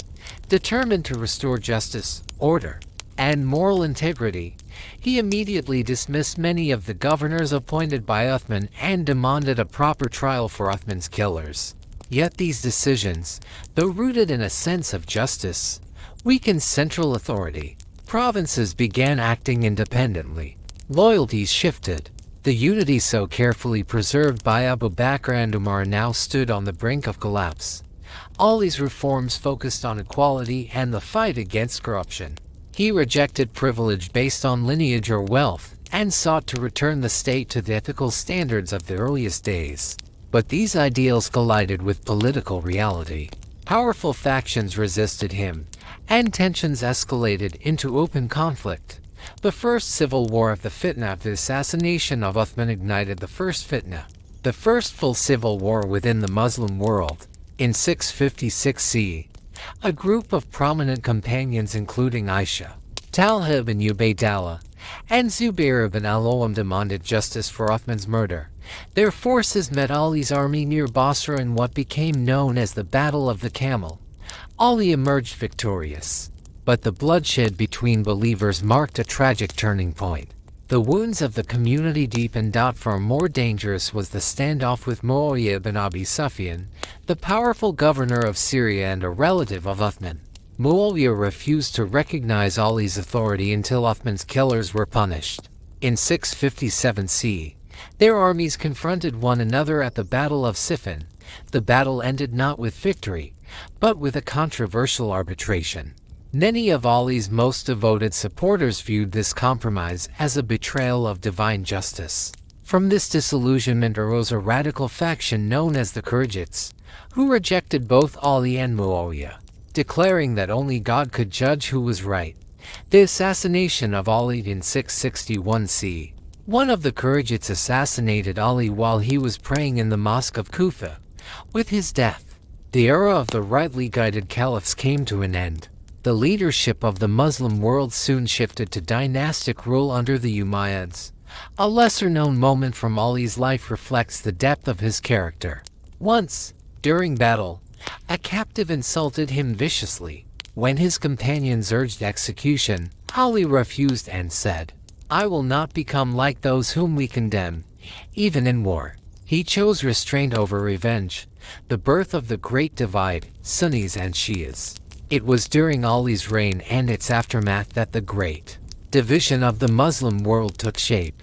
The Shia believed that leadership should remain within the family of the Prophet through Ali and his descendants, seeing the Caliphate as both a political and spiritual inheritance tied to the Prophet's bloodline. The Sunni, on the other hand, held that leadership should be chosen by the community through consultation shura, valuing stability, consensus, and continuity.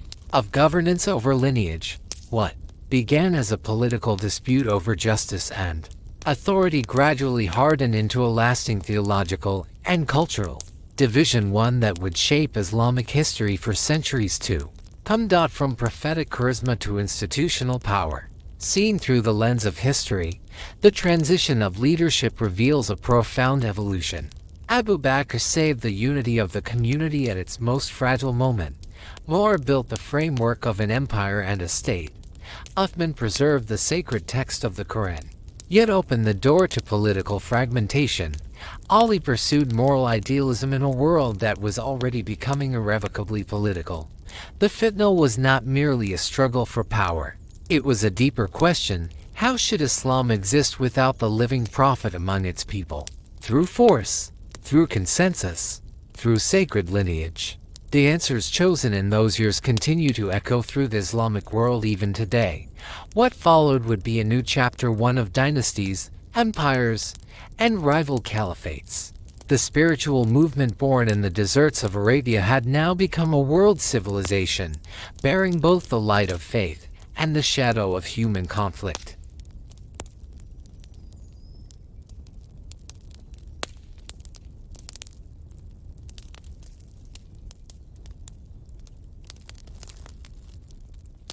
Caliph Muawiyah ibn Abi Sufyan, the birth of an empire. With the end of the era of the four rightly guided caliphs in 661 CE, power in the Muslim world passed to a new ruler, Muawiyah ibn Abi Sufyan.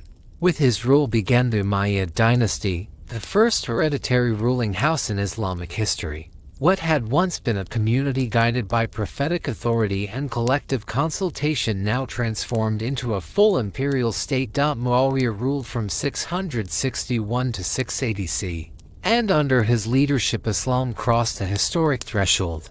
The young religion, born in the deserts of Arabia, became a true empire, vast, organized, and politically sophisticated. The center of power was moved from Medina to Damascus, strategically located at the heart of the newly conquered lands of Syria. From here, a new model of governance emerged, one shaped not only by Arab tribal traditions, but also by the administrative heritage of Byzantium and Persia. The Umayyads built a centralized state, drawing on experienced local elites and established bureaucratic systems. Greek administrative practices and Persian court traditions were absorbed into the new Islamic framework. This synthesis allowed the Caliphate to govern immense and diverse territories with remarkable efficiency. Islam was no longer only a faith, it had become a geopolitical force capable of rivaling the greatest empires of its age. A cornerstone of Umayyad policy was Arabization.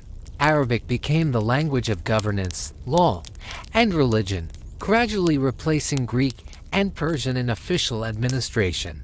Yet local languages, Coptic, Aramaic, Berber, and others continued to live in daily life.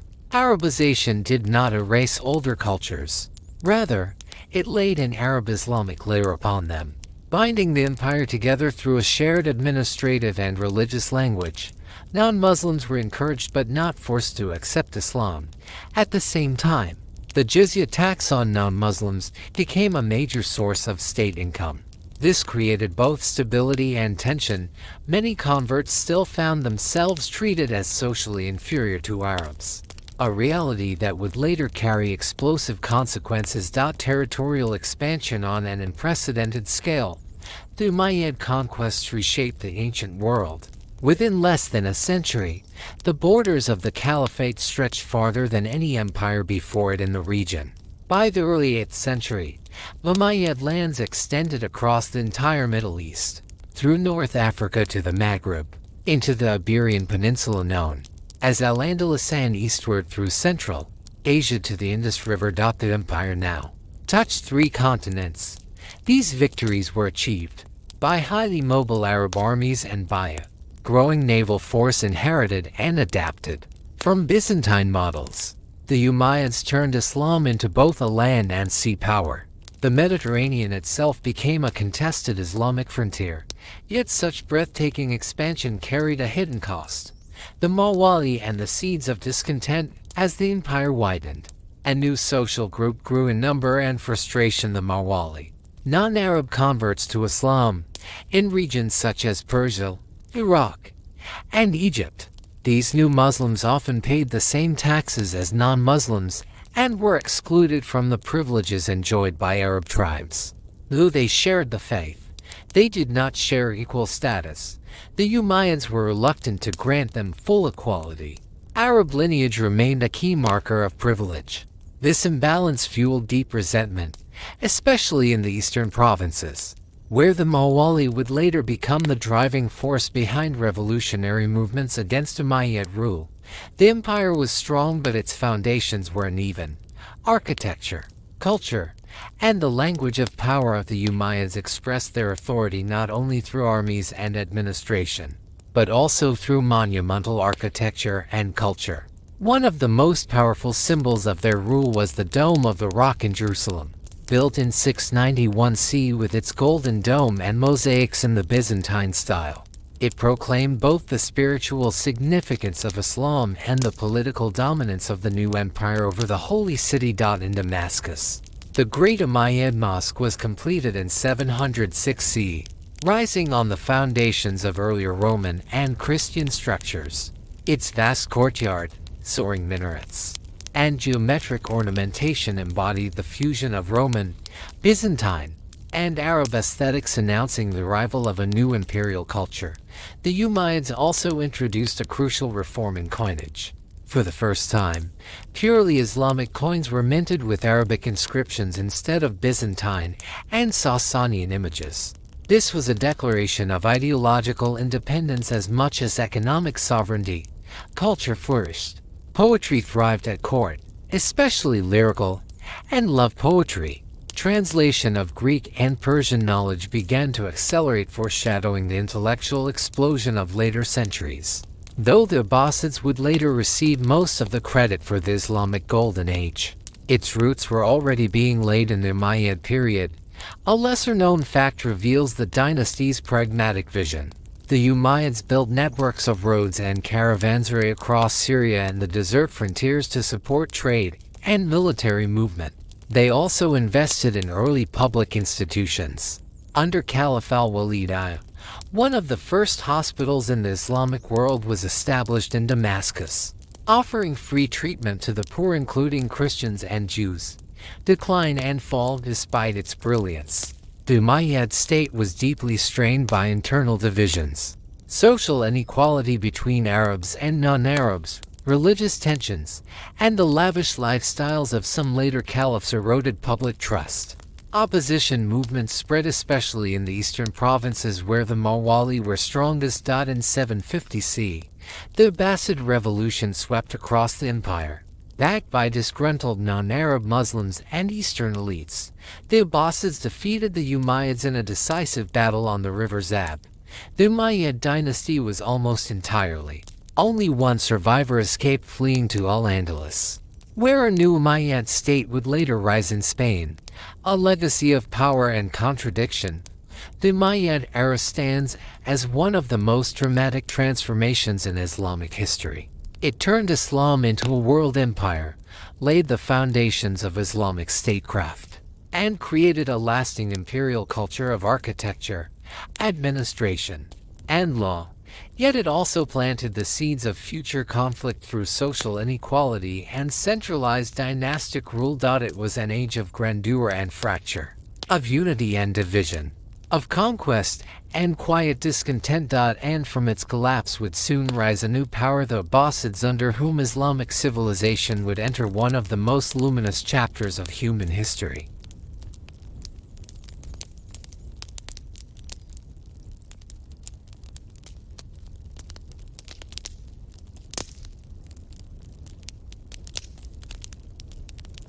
The centuries of the Great Caliphate. With the fall of the Umayyad dynasty in 750 CE, power in the Islamic world passed into the hands of a new ruling house, the Abbasid Caliphate. For more than 5 centuries, from 750 to 1258, the Abbasids would preside over what historians now call the Golden Age of Islamic civilization, an era not defined primarily by conquest, but by an unparalleled explosion of science, culture, philosophy, medicine, and learning.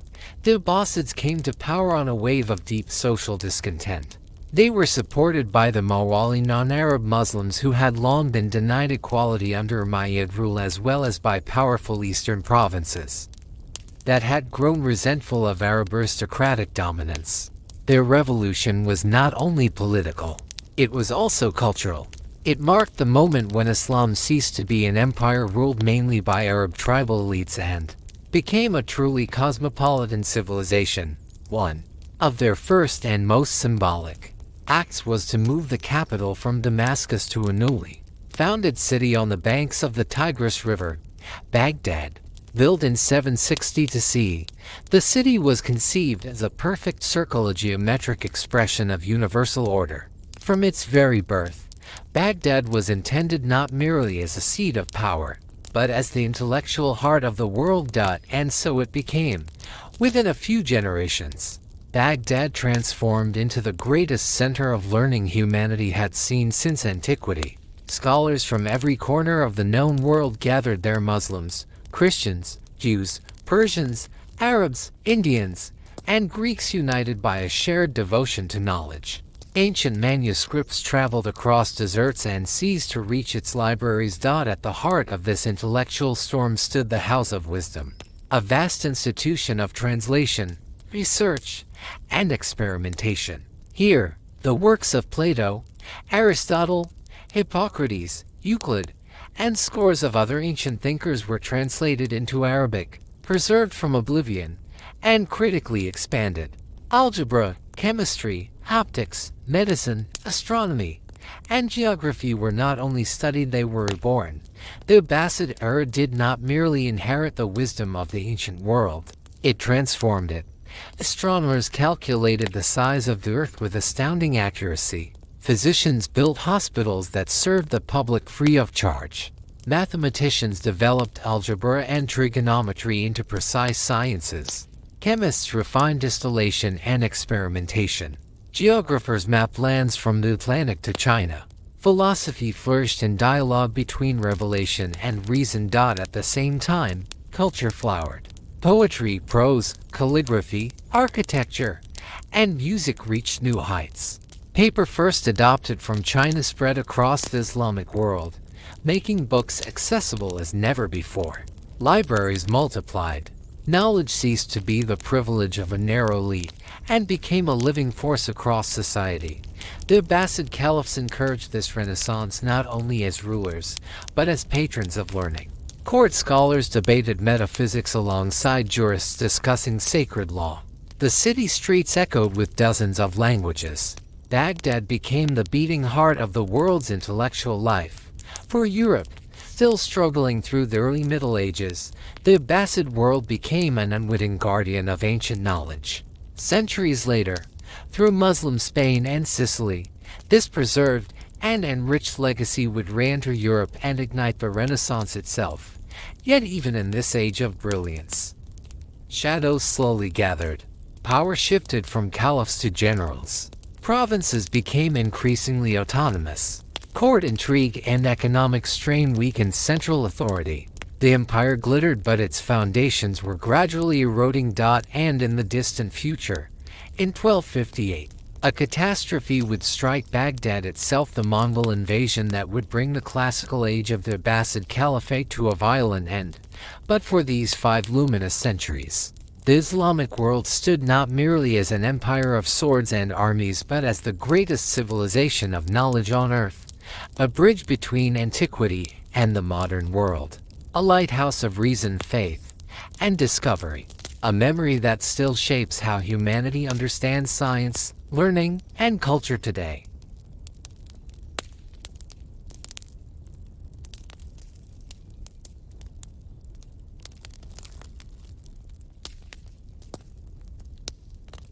The House of Wisdom in the Islamic world.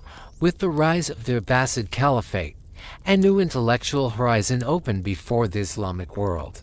In 760 CE, the Abbasid Caliph al-Mansur founded a new capital on the banks of the Tigris River, Baghdad. From the very beginning, the city was conceived not merely as a political center, but as a crossroads of cultures, trade, and ideas. Under the Abbasids, The rigid Arab-centered policies of the Umayyads gave way to a more inclusive model of civilization. Persians, Turks, Syrians, Greeks, Jews, and Christians now played central roles in administration, science, and culture.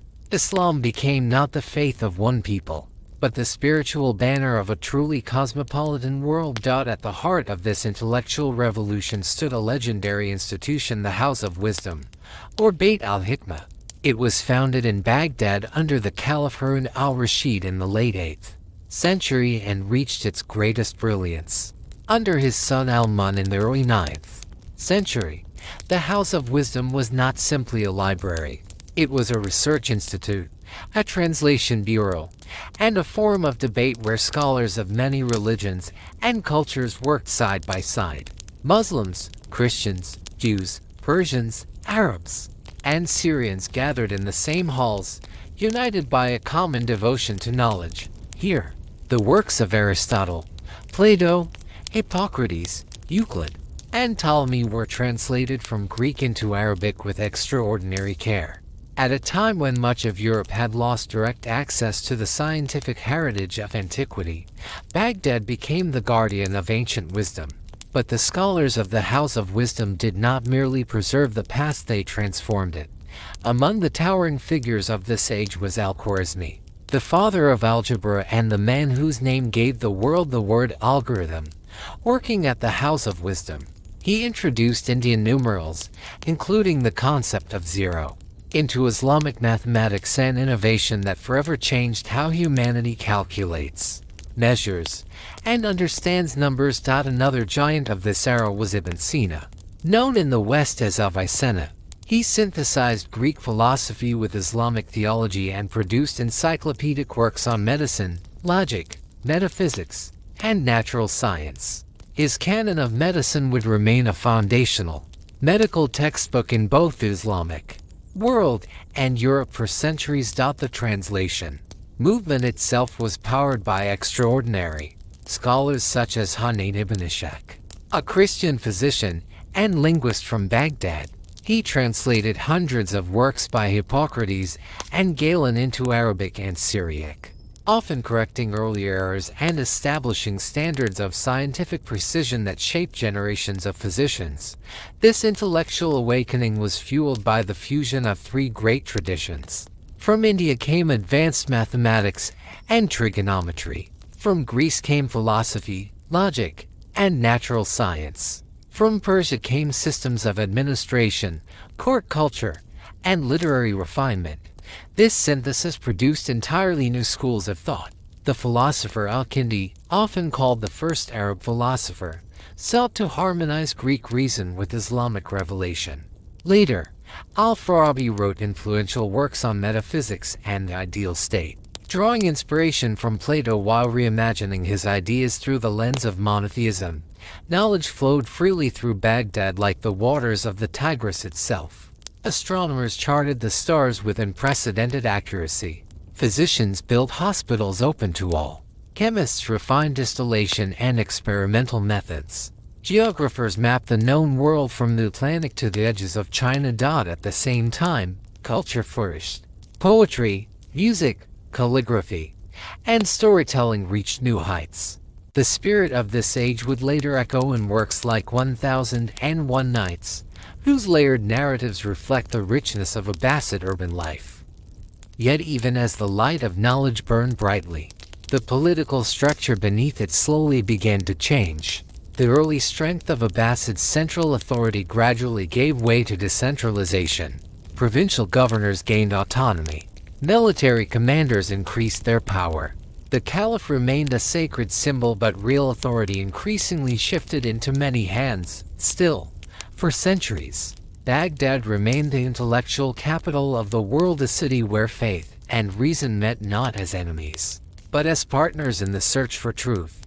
The House of Wisdom stood as the purest expression of that harmony, a place where ancient thought was rescued from oblivion, where civilizations spoke to one another through books and equations, where the foundations of modern science were quietly laid, and its light would travel far across deserts. across seas, and across centuries until it would one day shape the rebirth of knowledge in distant Europe.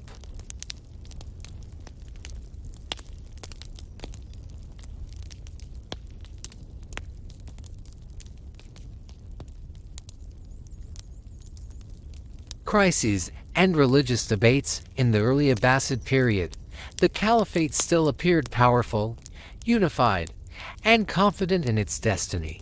Rulers such as Harun al-Rashid, who reigned from 786 to 809 CE, strengthened the state through a highly developed bureaucracy and a vast professional army composed not only of Arabs, but also of Persian and Turkic soldiers. The empire's wealth flowed through Baghdad, and its political authority seemed unshakable. Yet beneath this surface of stability, new tensions were quietly growing. By the 9th century, the Abbasid Caliphate entered a period of recurring crises. One of the most dramatic was the Zand Rebellion, a massive uprising of enslaved laborers in southern Iraq. For years, rebel forces threatened trade routes, cities, and state revenues. The revolt revealed how deeply social inequality had embedded itself within the imperial system. At the same time, the elite Turkic military guard, originally recruited to protect the Caliph, grew increasingly powerful. By the 10th century, these guards often dictated policy rather than obeyed it. The Caliphs, once supreme rulers, slowly became prisoners of their own soldiers' sacred symbols, overshadowed by military strongmen. Political instability, however, was not the only storm shaking the empire. An even more profound struggle unfolded in the realm of religious thought, theological conflict, reason, and revelation. Within the Abbasid world, theologians known as the Mutakallimun, scholars of dialectical theology, debated the deepest questions of faith. Is the Quran eternal, or was it created in time? Do humans possess free will, or is everything predestined by God?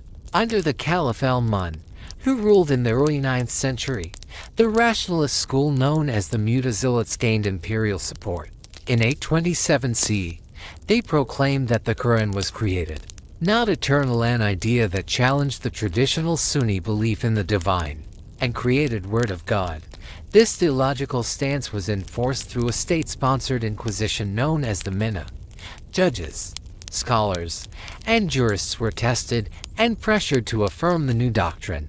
Among those who refused was the great traditionalist scholar Ahmad ibn Hanbal, who endured imprisonment and torture rather than abandon his convictions. In the end, Sunni traditionalism prevailed. The Minna collapsed, and the idea of an eternal Quran became the orthodox position. But the episode left deep scars. It demonstrated that, even in an age of learning, faith and power could collide violently. No capitals and shifting power. One of the most striking responses to internal tension came under the Caliph al-Mutasim. In 836 CE, seeking to escape court intrigues and the growing hostility of Baghdad's population toward his Turkic troops, he founded a new capital, Samarra. Samarra rose along the Tigris with vast palaces, long ceremonial avenues, and monumental mosques. Its colossal throne halls and richly decorated walls still astonish archaeologists today. For a time, the city symbolized a new imperial order, but it also marked the growing separation between the Caliph and the people, brilliance amid turmoil. Even as political authority fractured and religious debates raged, the intellectual flame of the Abbasid world did not go out. The astronomer Al-Battani calculated the length of the solar year with astonishing precision, accurate to within 2 minutes of modern measurements, surpassing European astronomy for centuries to come. The poet Abu Nuwas, a court favorite during Harun al-Rashid's reign, wrote provocative verses celebrating love, wine, and earthly pleasure. His poetry challenged strict moral norms, yet was tolerated, even admired, revealing the cultural complexity and artistic freedom that still survived amid rigid theology and political control. This paradox defined the Abbasid age. Rigid belief and bold imagination, strict law and daring poetry, military decline and scientific brilliance. From empire to shadow. Over time, fragmentation accelerated. Regional dynasties rose, Governors ruled as independent kings in all but name. The caliphs retained spiritual prestige but lost real control over their empire. In 1055 CE, the Seljuk Turks entered Baghdad as protectors of the Caliphate, yet in truth became the new masters of political power, reducing the Abbasids to religious fights. And then, in 1258, catastrophe arrived from the east. Under the command of Hulagu Khan, the Mongol armies stormed Baghdad. The city was burned, its libraries destroyed, its canals choked with blood and ash. The last Abbasid caliph was killed, and with him ended the classical age of the Abbasid dynasty. A legacy of complexity, this era of crises and disputes remains one of the most complex in human history.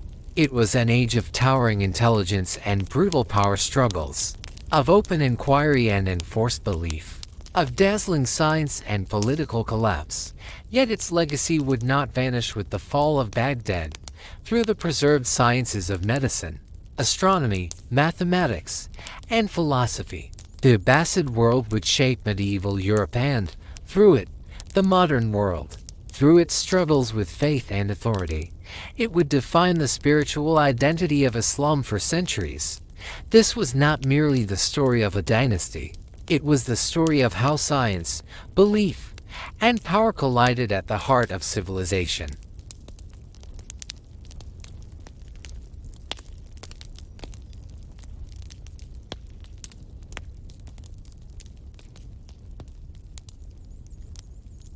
The fall of Baghdad and the fragmentation of Islam. After more than 5 centuries of splendor, the Abbasid Caliphate came to a catastrophic end in 1258 CE. The storm that shattered it arrived from the east.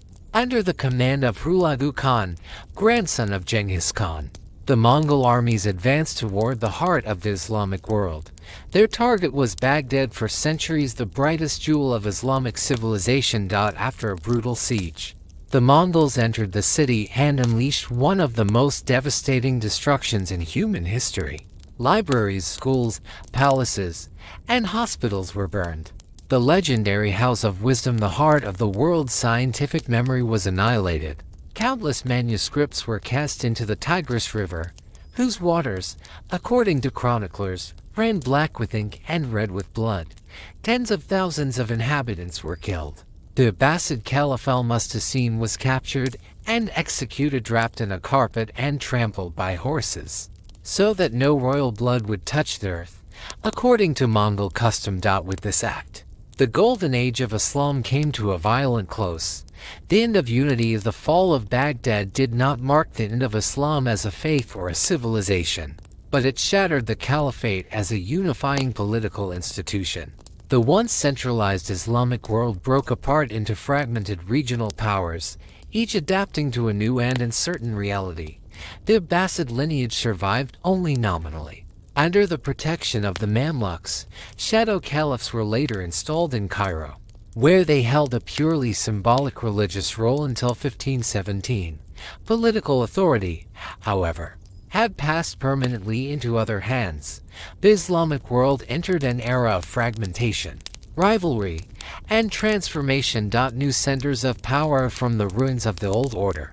New regional forces emerged. In Egypt and Syria, the Mamluk Sultanate rose as the great shield of Islam.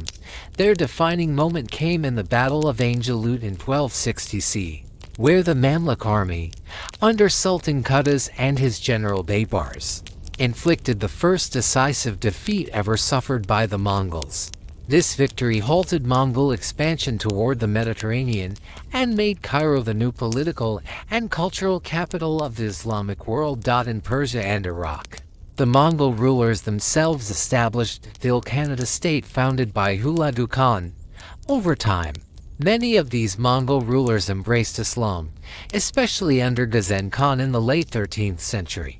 With their conversion came a revival of Persian culture, literature, and science.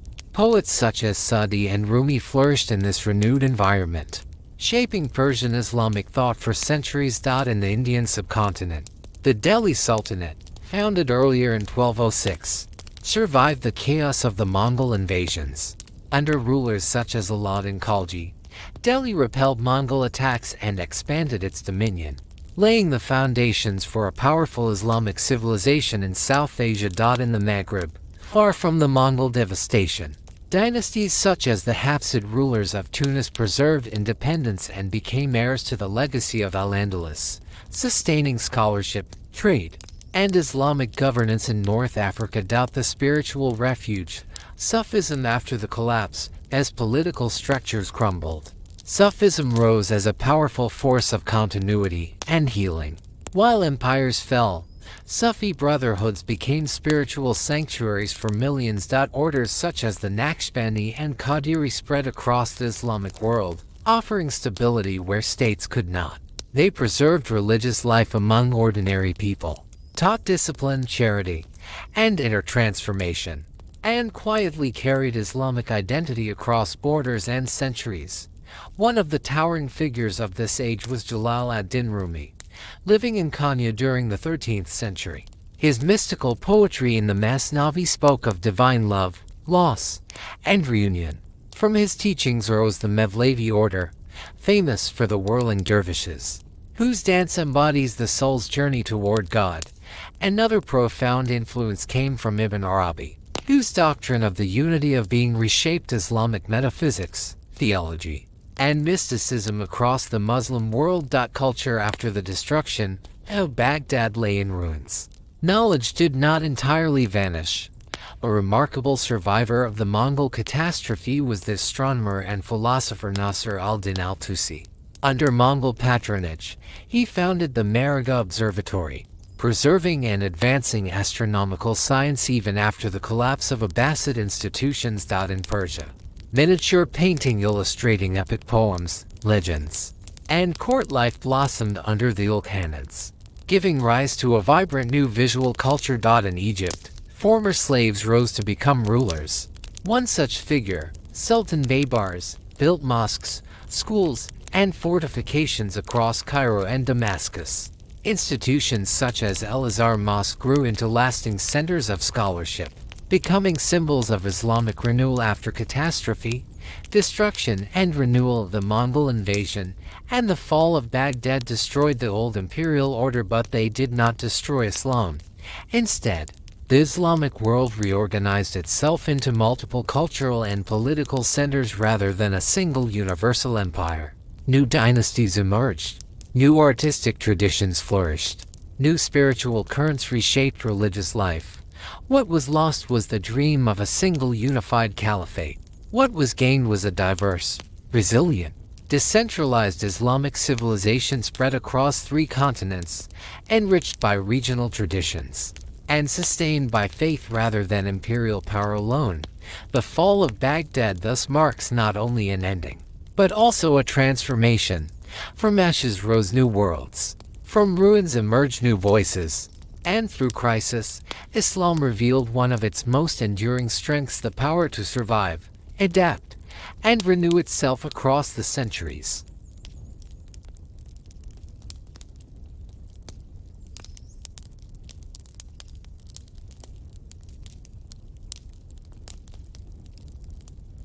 The Ottoman, Safavid, and Mughal empires, after the fragmentation of the Islamic world brought about by the Mongol invasions and the fall of Baghdad in 1258, a long period of transformation followed. Out of the ruins of the old order, a new era slowly emerged: the early modern age of Islam.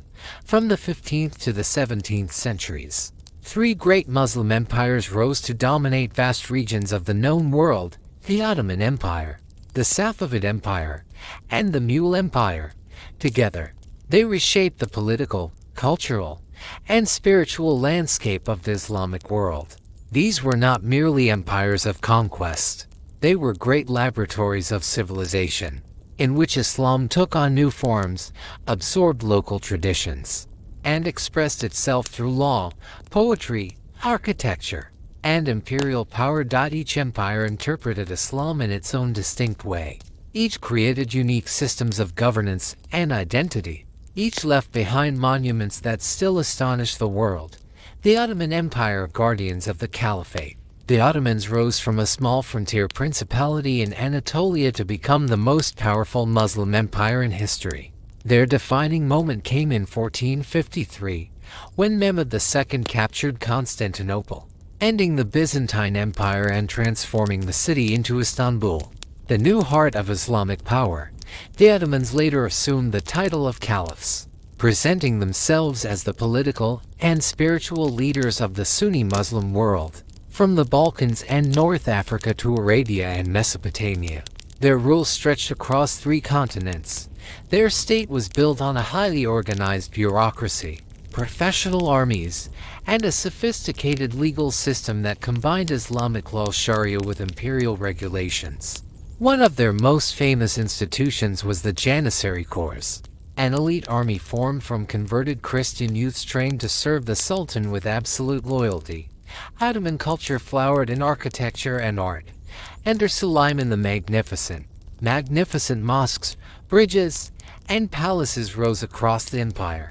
The works of architect Sinan, including the Suleimani Mosque, embodied the harmony of geometry, faith, and imperial grandeur. The Ottomans saw themselves as guardians of order, blending religion, law, and empire into a single vision of sacred kingship. The Safavid Empire Shiism as state identity, while the Ottomans ruled the Sunni West. The Safavid Empire rose in Persia, shaping the Islamic world in a fundamentally different way. In 1501, Ismail I declared Twelver Shiism the official religion of the state. This decision transformed Iran forever. For the first time in history, Shiism became not merely a religious movement, but the foundation of an entire empire's identity. The Safavids created a centralized Shiite state, reorganized religious institutions, and promoted Shiite scholars from Lebanon, Iraq, and Bahrain to build their new theological system. The Safavid capital, Isfahan, became one of the most beautiful cities in the world. Its grand mosques, turquoise domes, and vast public squares reflected a refined Persian Islamic aesthetic where theology, philosophy, and royal splendor met. Yet Safavid rule was also marked by conflict, especially with the Ottomans. Their rivalry was not only political, but sectarian, sharpening the historic division between Sunni and Shia across the Middle East. The Mughal Empire of Islam in the heart of India, in the east. A third great power rose upon the plains of India. In 1526, Babur, a descendant of both Timur and Genghis Khan, founded the Mughal Empire in northern India, and like the Ottomans and Safavids, the Mughals ruled over a land where Muslims were a minority. Their success depended not only on military strength, but on diplomacy, tolerance, and cultural synthesis. The greatest of the Mughal rulers, Akbar the Great, pursued a policy of religious inclusion. He welcomed scholars of Islam, Hinduism, Christianity, and Zoroastrianism to his court. He abolished the jizya tax on non-Muslims and sought harmony among India's many faiths. Later Mughal emperors returned to stricter Islamic policies, yet their cultural legacy remained breathtaking. The architectural jewel of the empire, the Taj Mahal, built by Shah Jahan, stands as one of humanity's most profound monuments to love, beauty, and imperial devotion. Mughal art blended Persian elegance with Indian color and form. Persian became the language of culture and administration.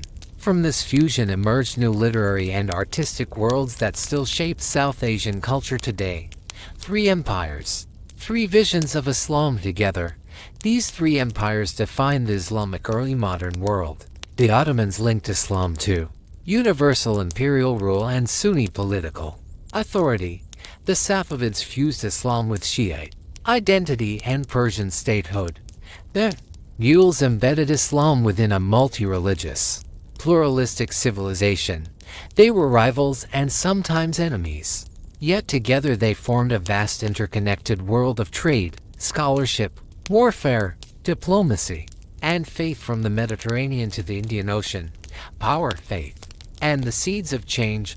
These empires stood at the height of Islamic power. Their armies were unmatched. Their courts overflowed with poets, scholars, and architects. Their capitals dazzled the world. Yet beneath the brilliance, new challenges were stirring. European maritime expansion began to bypass Muslim trade routes. Gunpowder transformed warfare and politics. Reformist movements questioned old institutions. The age of the great Islamic empires was at once a culmination and a turning point. They represented the final chapter of Islam as a dominant global imperial force before the rise of the modern world would reshape everything once again.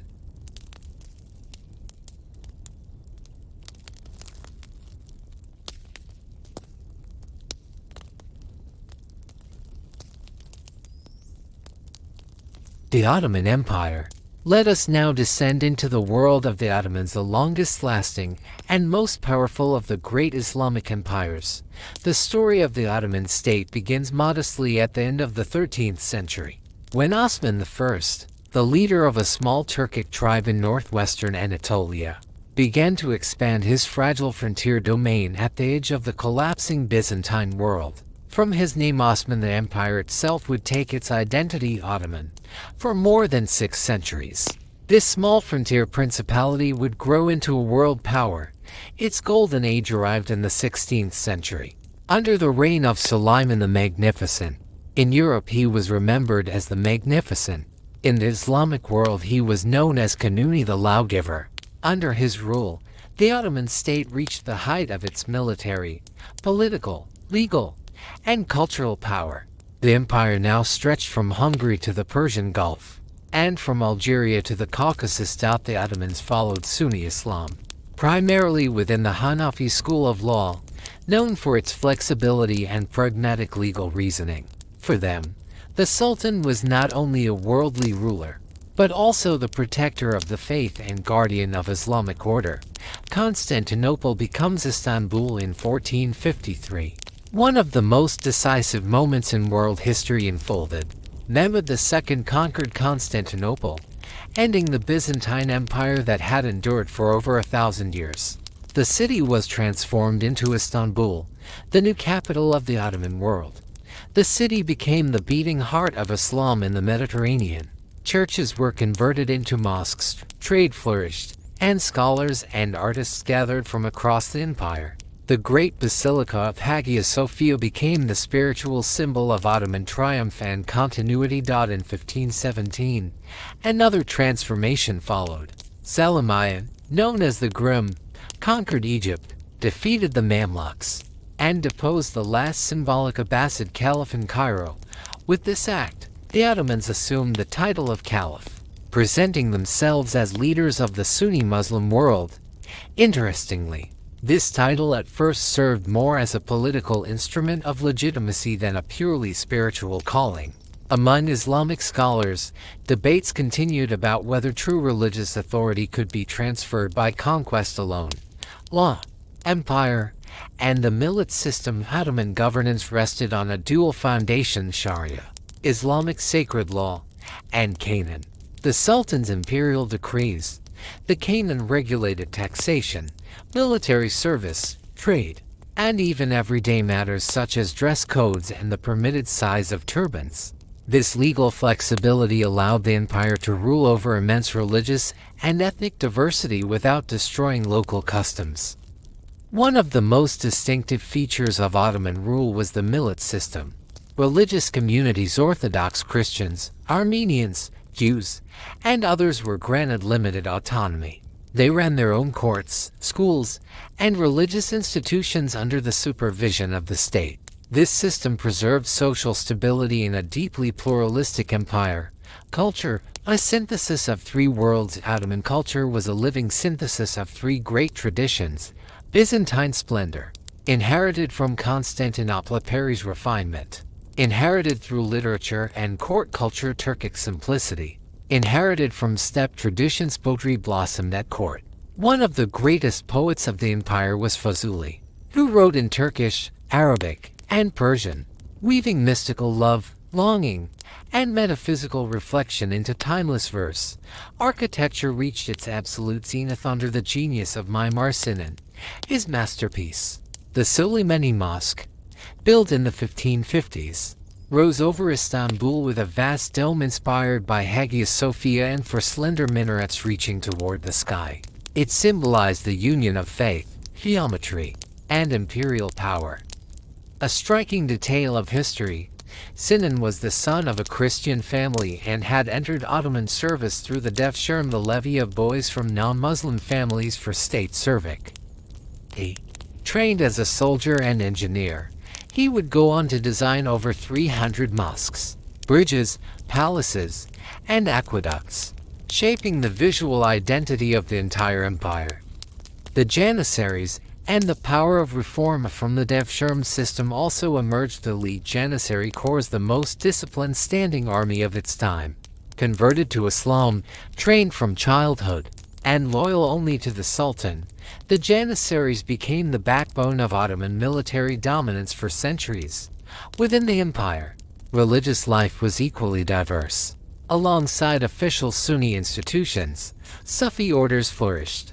The Bektashi order, closely associated with the Janissaries, blended Islamic mysticism with elements of folk belief and spiritual symbolism, creating a uniquely Ottoman spiritual culture. Reform movements appeared periodically within the empire, some aiming to restore early Islamic morality, others seeking accommodation with changing political and economic realities. This constant tension between tradition and transformation defined Ottoman life. An empire of power and paradox. At its height, the Ottoman Empire stood as the final universal empire of the Islamic world. It ruled over Christians, Jews, and Muslims alike.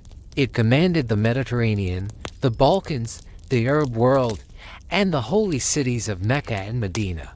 It defended Orthodox Islam while absorbing foreign influences with remarkable resilience.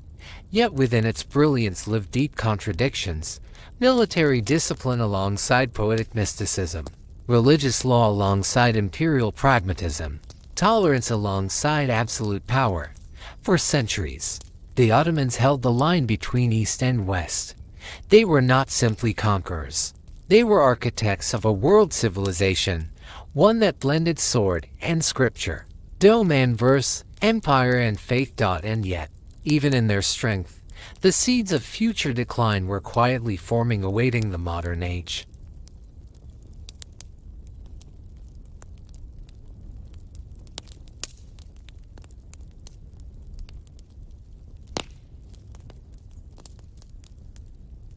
The Safavid Empire of the rise of Shiite Persia. While the Ottomans ruled the Sunni West, a powerful new force arose in the heart of Iran. In 1501 CE, a young and charismatic leader Ismail I proclaimed himself Shah at the astonishing age of just 14. With this act, the Safavid Empire was born, but Ismail's revolution was not merely political. It was deeply religious and radically transformative. He declared Twelver Shi'ism the official religion of the state. This was a moment without precedent in Islamic history. For the first time, Shi'ism became the foundation of an entire empire's identity. This decision sharply distinguished the Safavids from their two great rivals, the Sunni Ottomans to the west and the Sunni mules to the east, and permanently reshaped the religious map of the Middle East. For the Safavids, Islam was not only law, it was a mystical journey. They believed in the spiritual authority of the 12 Imams, beginning with Ali ibn Abi Talib, whom they regarded as divinely guided and spiritually infallible. Shah Ismail claimed descent from the 7th Imam, Musa al-Kazim, and many of his followers believed he possessed messianic qualities. His most devoted supporters were Turkic tribes known as the Kizilbash Redheads, who wore red turbans marked with 12 stripes, symbolizing their allegiance to the 12 Imams. To them, Ismail was not merely a ruler. He was a living embodiment of sacred authority. A theocratic state, the Safavid state was built as a theocracy. The Shah was regarded as the shadow of God on earth, uniting both spiritual and political power in a single figure. Shiite scholars, the ulama, rose to unprecedented prominence. They shaped the laws of the land, controlled religious education, and played a central role in governance. Compared to the Ottomans, Safavid Islam was stricter and more dogmatic. Public rituals, devotion to the imams, and Shiite legal traditions were vigorously enforced. Over time, Iran was transformed from a predominantly Sunni land into the world's great stronghold of Shiite Islam, a reality that continues to define the region to this day. The splendor of Isfahan. The greatest architect of Safavid power was Shah Abbas I, who ruled from 1588 to 1629.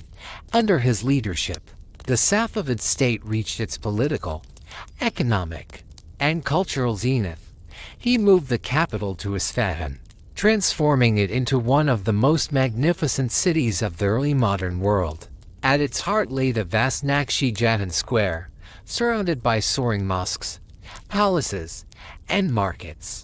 The turquoise domes, glowing tilework, and perfect symmetry of the Sheikh Lutfallah Mosque and the Imam Mosque became timeless symbols of Persian Islamic beauty. Safavid culture was steeped in Persian refinement. In painting, miniature artists such as Reza Abbasi brought scenes of courtly life, hunting, love, and devotion to life through delicate lines and radiant colors. Literature, calligraphy, carpet weaving, and ceramics flourished under royal patronage. The poet king and the mystic throne, the lesser-known but deeply revealing aspect of Safavid history is that Shah Ismail himself was a poet. Writing under the pen name Katai, he composed mystical verses in the Azerbaijani Turkic language, celebrating Ali, divine love, and spiritual struggle. His poetry is still recited today among Azerbaijani communities and followers of Shiite mysticism. This fusion of political power, poetry, and messianic belief gave the early Safavid court a uniquely spiritual atmosphere, an empire not only ruled by the sword and the law, but also by myth, symbolism, and sacred lineage. From Messianism to centralization, the early Safavid state was shaped by powerful Shiite messianic ideals. Yet these same forces also carried the risk of fanaticism and instability. Over time, especially under Shah Abbas I, the empire shifted toward a more pragmatic and centralized model of rule. The power of the Qizilbash was reduced. A standing army was created. Administrative systems were reformed. Trade expanded with Europe and Asia alike. The mystical fire of the early dynasty was gradually tempered by the demands of imperial governance. What emerged was a strong, centralized Shiite empire that would stand as the Ottomans' greatest eastern rival for more than a century. The Safavid legacy of the Safavid empire forged something lasting and extraordinary. It made Shiism the permanent religious identity of Iran. It created one of the most refined Persian Islamic cultures in history. It reshaped the political balance of the Middle East. It deepened the historical divide between Sunni and Shiite worlds. And like the Ottomans, who guard Sunnism, and unlike the Mughals, who ruled a multi-religious society, the Safavids built a state where religion itself became the core of national identity. Their world was one of turquoise domes and scarlet banners, mystic poetry and rigid law, divine kingship and earthly empire, a world where faith and power were woven into a single, luminous fabric.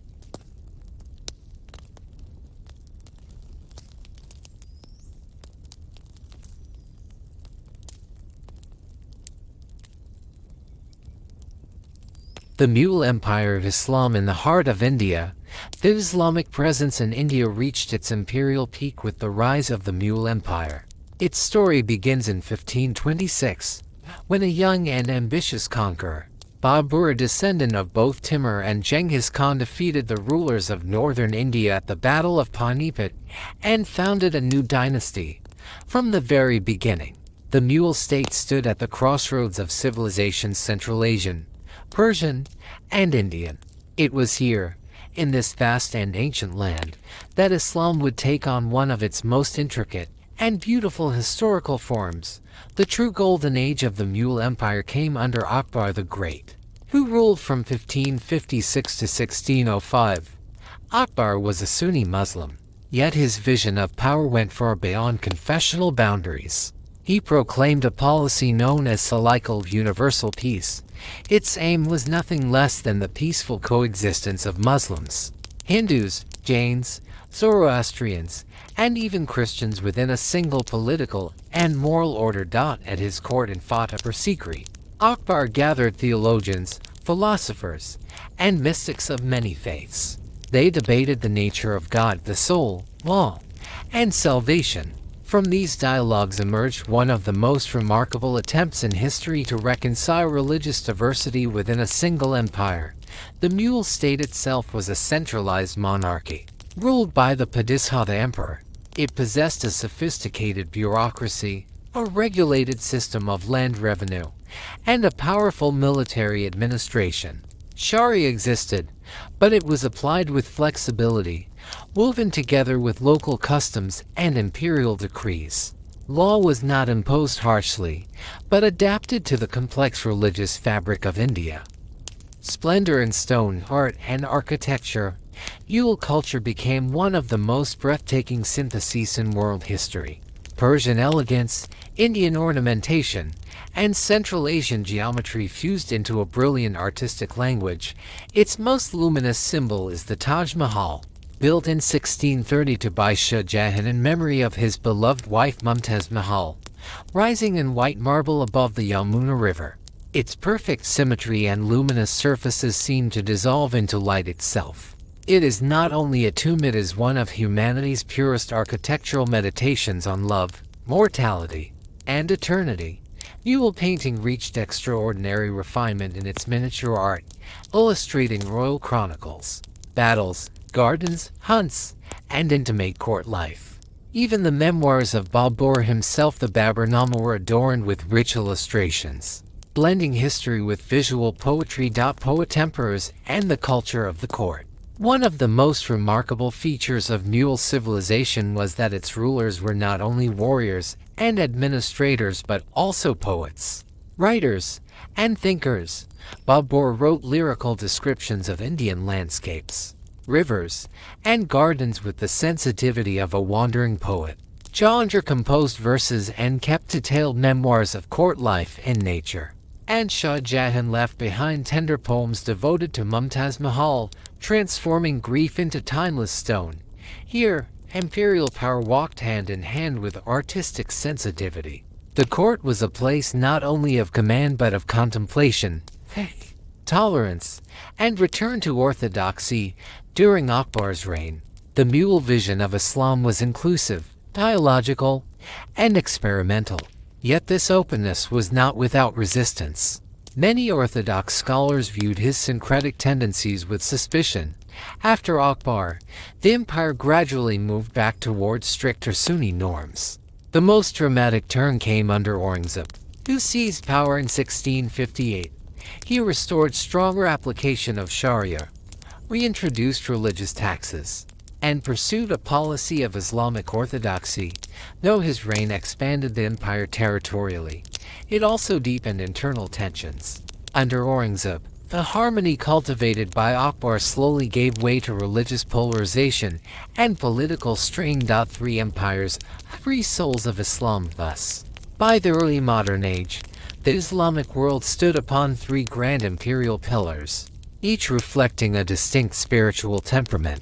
The Ottomans embodied Sunni legal order and universal empire. The Safavids elevated Shiism into a mystical state ideology. The Mughals sought harmony within religious diversity.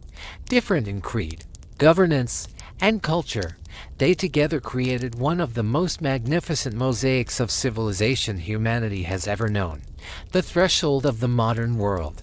Yet history never stands still.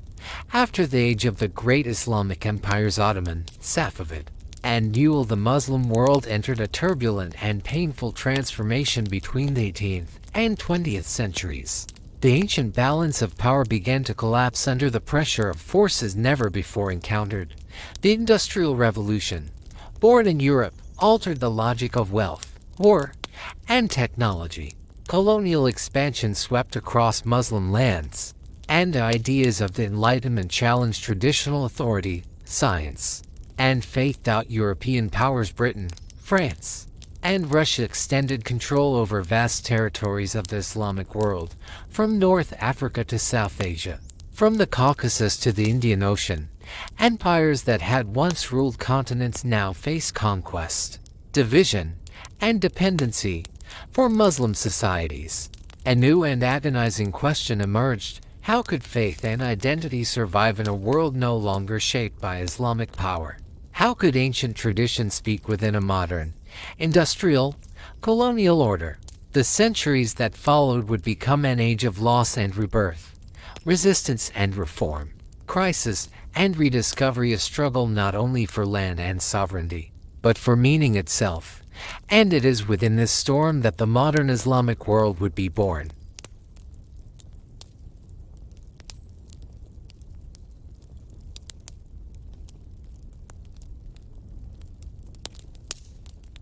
The colonial period of Islam. Under the weight of foreign domination, the Islamic world entered one of the most painful and transformative chapters of its history.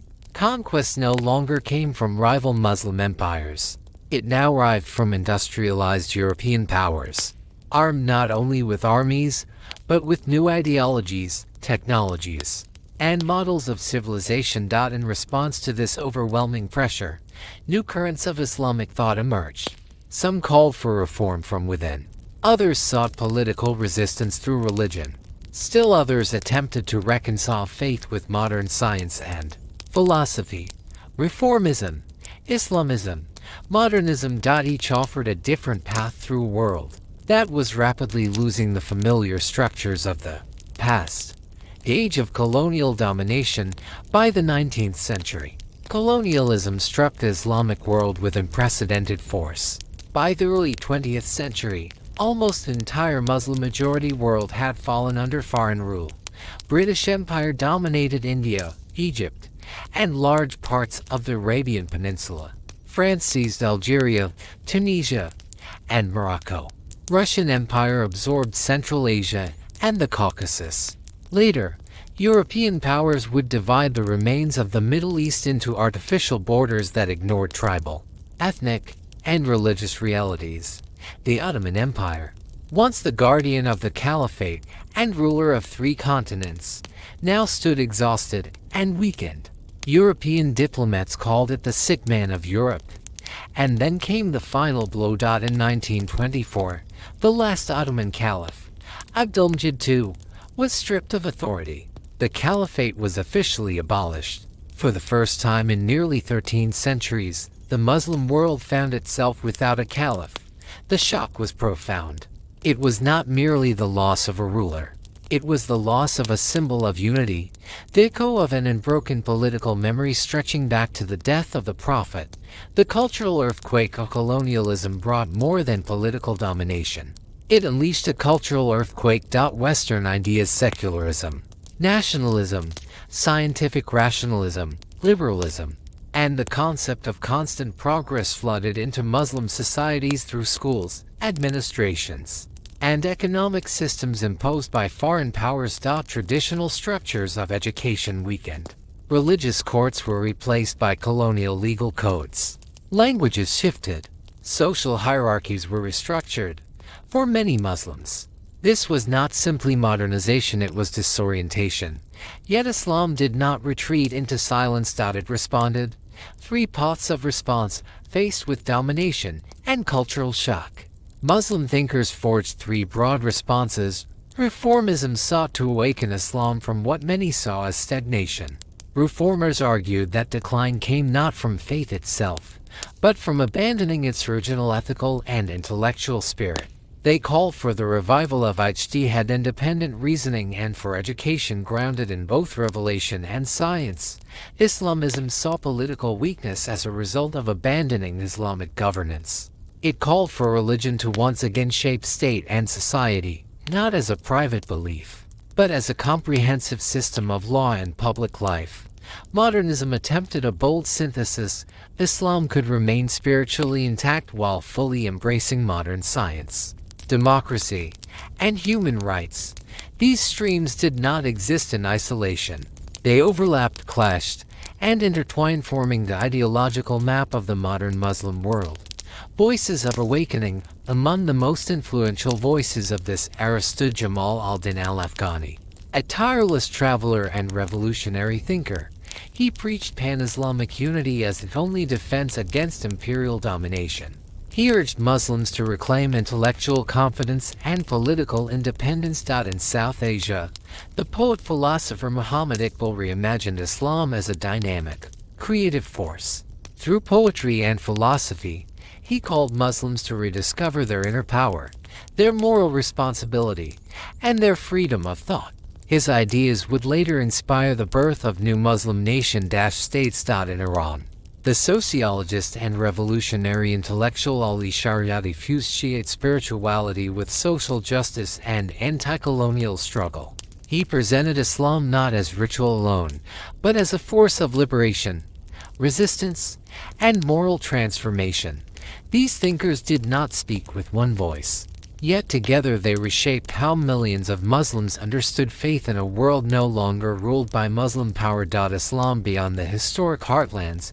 At the same time, Islam quietly took root in new lands far beyond its classical territories, especially in Europe and the United States. Migration, labor movement, and colonial displacement carried Muslims into Western cities. Mosques appeared in London, Paris, Detroit, and Berlin. New Muslim communities formed in lands once considered distant from the Islamic world. Here, Islam was no longer the religion of empire. It became the religion of minorities, of diaspora, of identity preserved in foreign soil. Faith in an age of rupture, the colonial period did not destroy Islam, but it broke its old world apart. Empires vanished, borders shifted, authority fragmented. Yet in the ruins of domination, Islam began to redefine itself not as the ideology of empire, but as a source of identity, resistance, ethics, and renewal. For the first time since the rise of the Caliphate, Muslims were forced to ask a question that would shape the entire modern era. How can a faith born in empire live within a world ruled by others? The answers would come slowly through revolutions and reforms, defeats and awakenings, exile and return. And from this struggle, the modern Islamic world would be born.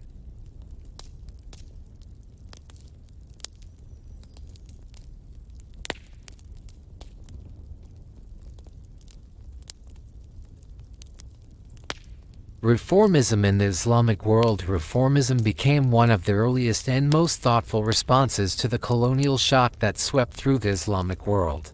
It did not arise from blind resistance, nor from passive imitation of the West. Instead, it emerged from a deep and painful question: how could Muslims remain faithful to Islam while surviving in a world transformed by modern science, industry, and foreign domination? At the heart of this movement stood a restless, brilliant, and controversial figure, Jamal al-Din al-Afghani, born in 1838 in Iran. He often presented himself as an Afghan in order to transcend ethnic divisions and speak as a voice for the entire Muslim world. He was not a scholar confined to libraries, but a traveler of empires moving through India, Egypt, the Ottoman lands, and even Europe. Everywhere he went, he carried the same message: Muslims must awaken or they will disappear from history. For al-Afghani, the fall of Muslim power did not come from Islam itself. It came from intellectual stagnation, political passivity, and internal division. He believed that Western science and technology were not enemies of Islam but tools that Muslims had neglected. To reclaim strength, Muslims had to master modern knowledge without surrendering their spiritual foundation. His most famous idea echoed through coffee houses, lecture halls, and royal courts: Islam is a religion of reason, not of blind submission. With these words, he challenged centuries of fatalism and called for a return to ijtihad, independent reasoning. He argued that in its original form, Islam was not rigid, but dynamic, rational, and forward-looking. What had grown rigid were human interpretations, not divine truth. The alliance with Muhammad Abdu al-Afghani's most influential student was the Egyptian scholar and future Grand Mufti Muhammad Abdu. Together, they forged the intellectual foundation of Islamic reformism. Abdu carried his teacher's revolutionary ideas into the institutions of religious authority itself. As Egypt's highest jurist, he worked to renew Sharia from within. arguing that Islamic law had always contained the capacity for flexibility and evolution. For Abdu, Islam had never been opposed to progress. On the contrary, he believed that true Islam encouraged education, rational inquiry, and ethical reform. He reinterpreted classical rulings for a new age, defended scientific learning, and sought to reconcile faith with modern life without dissolving Islam into secular thought. Their shared vision was bold and dangerous in its time. Islam could coexist with modern science. Faith and reason were not enemies. The Quran encouraged reflection, not stagnation. Their ideas inspired reformers from Cairo to Istanbul, from Delhi to Tehran. Schools were founded, journals were published. A new generation of Muslims began to believe that decline was not destiny, yet reformism was never without opposition. Traditional scholars accused reformers of weakening the foundations of religion. Colonial authorities feared that intellectual renewal would awaken political resistance. Reform stood caught between two fires. Al-Afghani himself remained a figure of mystery and legend. It was said that in Paris, he once debated European philosophers in a cafe over cups of coffee, a bold cultural gesture in an age when East and West still stared at one another with suspicion. Wherever he went, controversy followed. He advised sultans, inspired students, angered rulers, and unsettled clerics. His life ended in exile, but his ideas outlived every empire he had challenged. From reform to resistance, reformism sought to renew Islam from within, to rebuild it intellectually and spiritually so that Muslims could stand shoulder to shoulder with the modern world. But not all thinkers agreed that renewal alone was enough. As colonial domination deepened, another current began to take shape. It would reject compromise and call not for reform, but for restoration. Not for adaptation, but for return. This new path would soon be known as Islamism, a movement that believed that only the full return of Islamic governance could save the Muslim world from cultural extinction and political subjugation. Reformism had asked, how can Islam modernize without losing itself? Islamism would ask instead, how can the modern world be forced to submit to Islam? And between these two questions, the spiritual and political destiny of the modern Muslim world would unfold.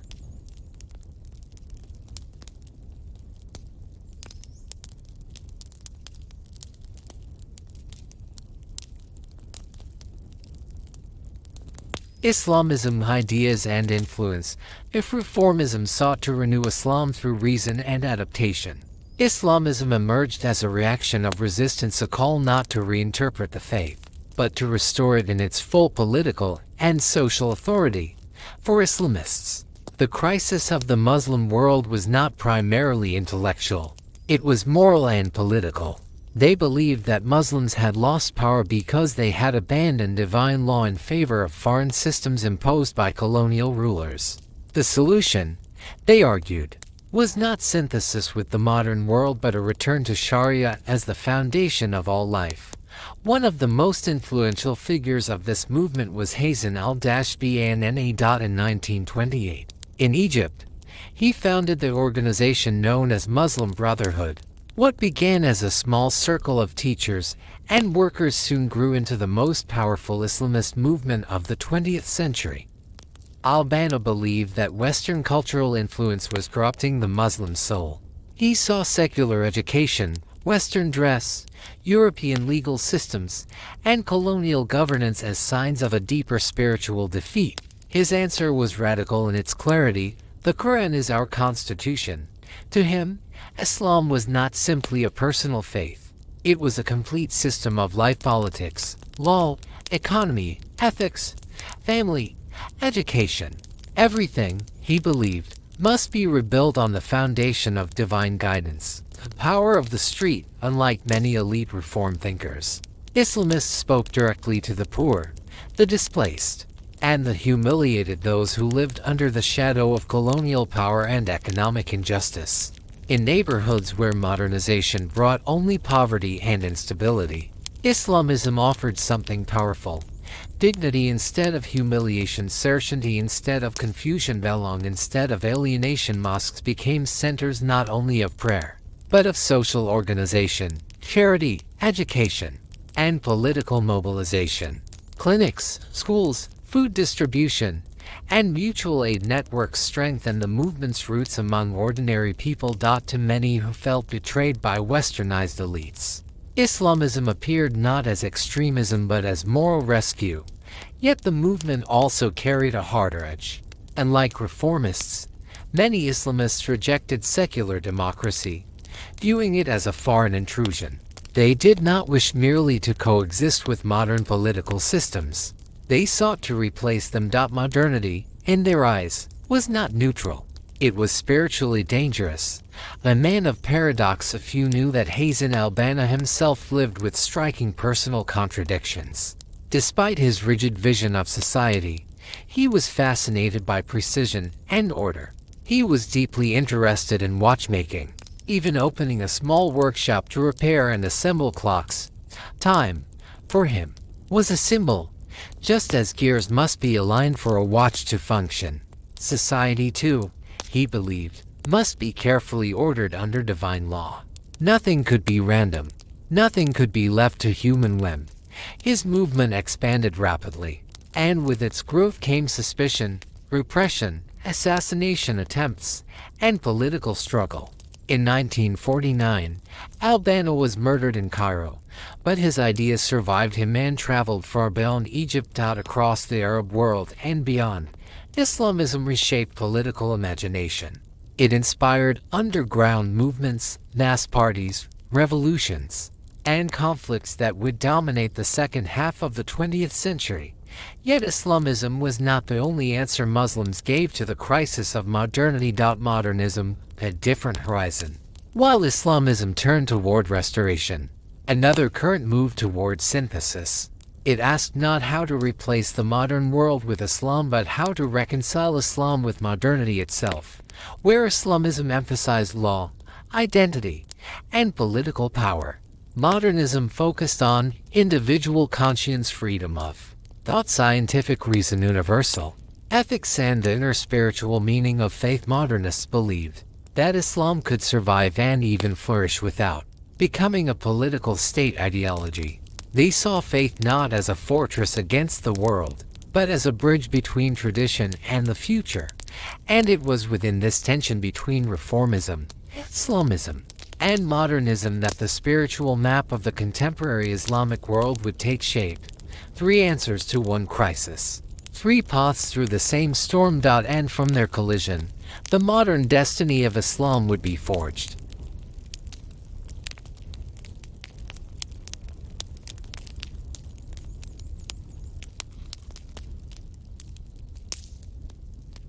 Modernism in Islam. If reformism sought renewal and Islamism sought restoration, Islamic modernism chose a third path: reconciliation.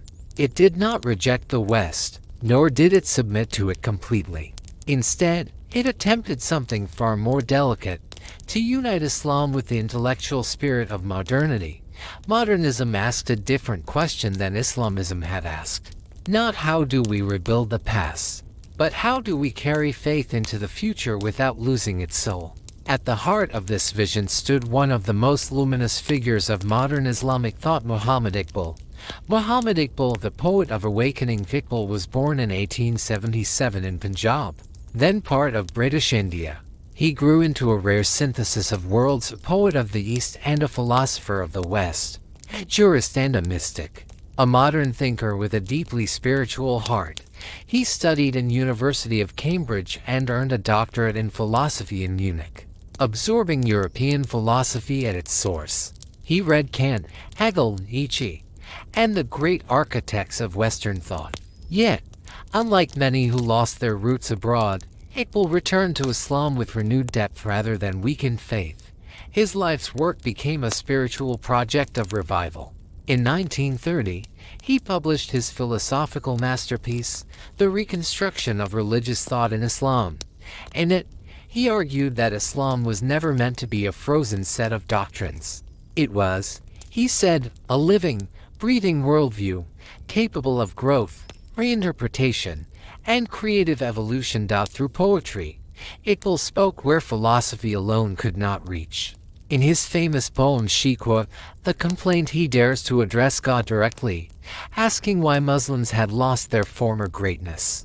The poem shocked some with its audacity and stirred millions with its pain. One of his most quoted lines became the emotional banner of awakening. The heart of a Muslim is a sword. Reason is its shield. For Iqbal, faith was not passivity. It was creative power. His vision would later inspire the emergence of Pakistan as a homeland for South Asian Muslims in 1947, though he himself did not live to see its independence.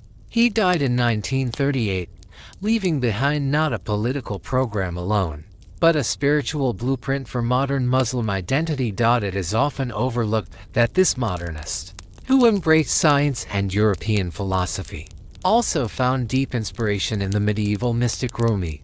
To Iqbal, modern reason and ancient spirituality were not enemies but two halves of a single human quest. Ali Shariati, faith as revolution, another powerful voice of Islamic modernism, rose a generation later. In Iran, Ali Shariati, born in 1933, Shariati was educated not in traditional seminaries alone but in Paris, where he encountered Marxist sociology, existential philosophy, and anti-colonial theory. Yet instead of abandoning religion, he transformed these ideas through the lens of Shiite Islam. For Shariati, Islam was not merely a theology, it was a revolutionary force.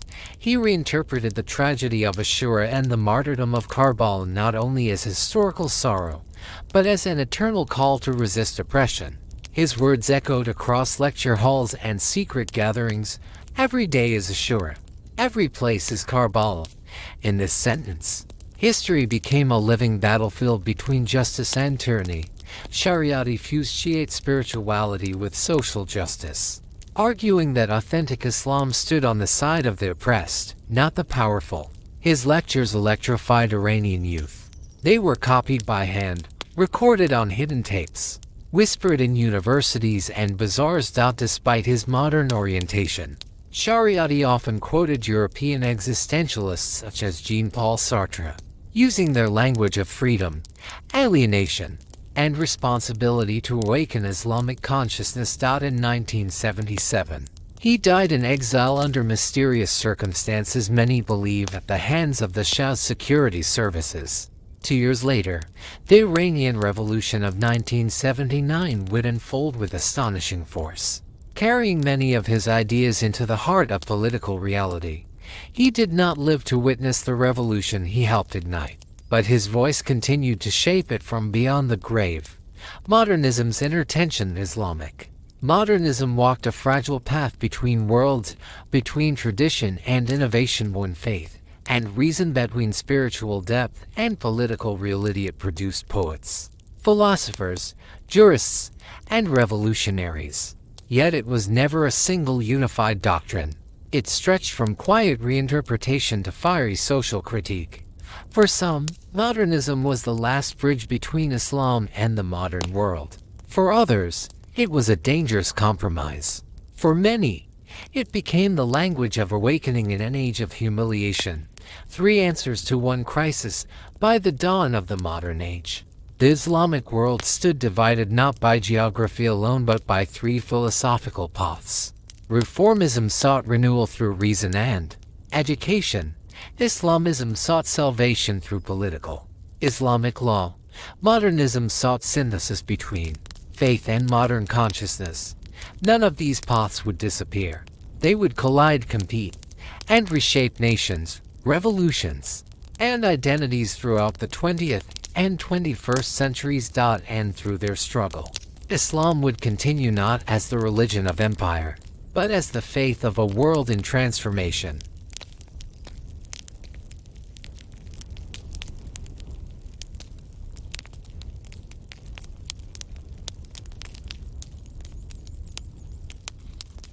Islam in Europe and the United States. Islam responded to the challenges of the modern world not only through ideas but also through geography. As empires collapsed, borders shifted, and colonial rule reshaped entire regions, millions of Muslims began to move across the globe. With them traveled not armies, not states, but faith carried in memory, prayer, and quiet resilience. By the 20th century, Islam began to take visible root in Europe and the United States, not as the religion of empire, but as the faith of migrants, workers, students, and new converts. Islam in Europe, faith in a new landscape in Europe.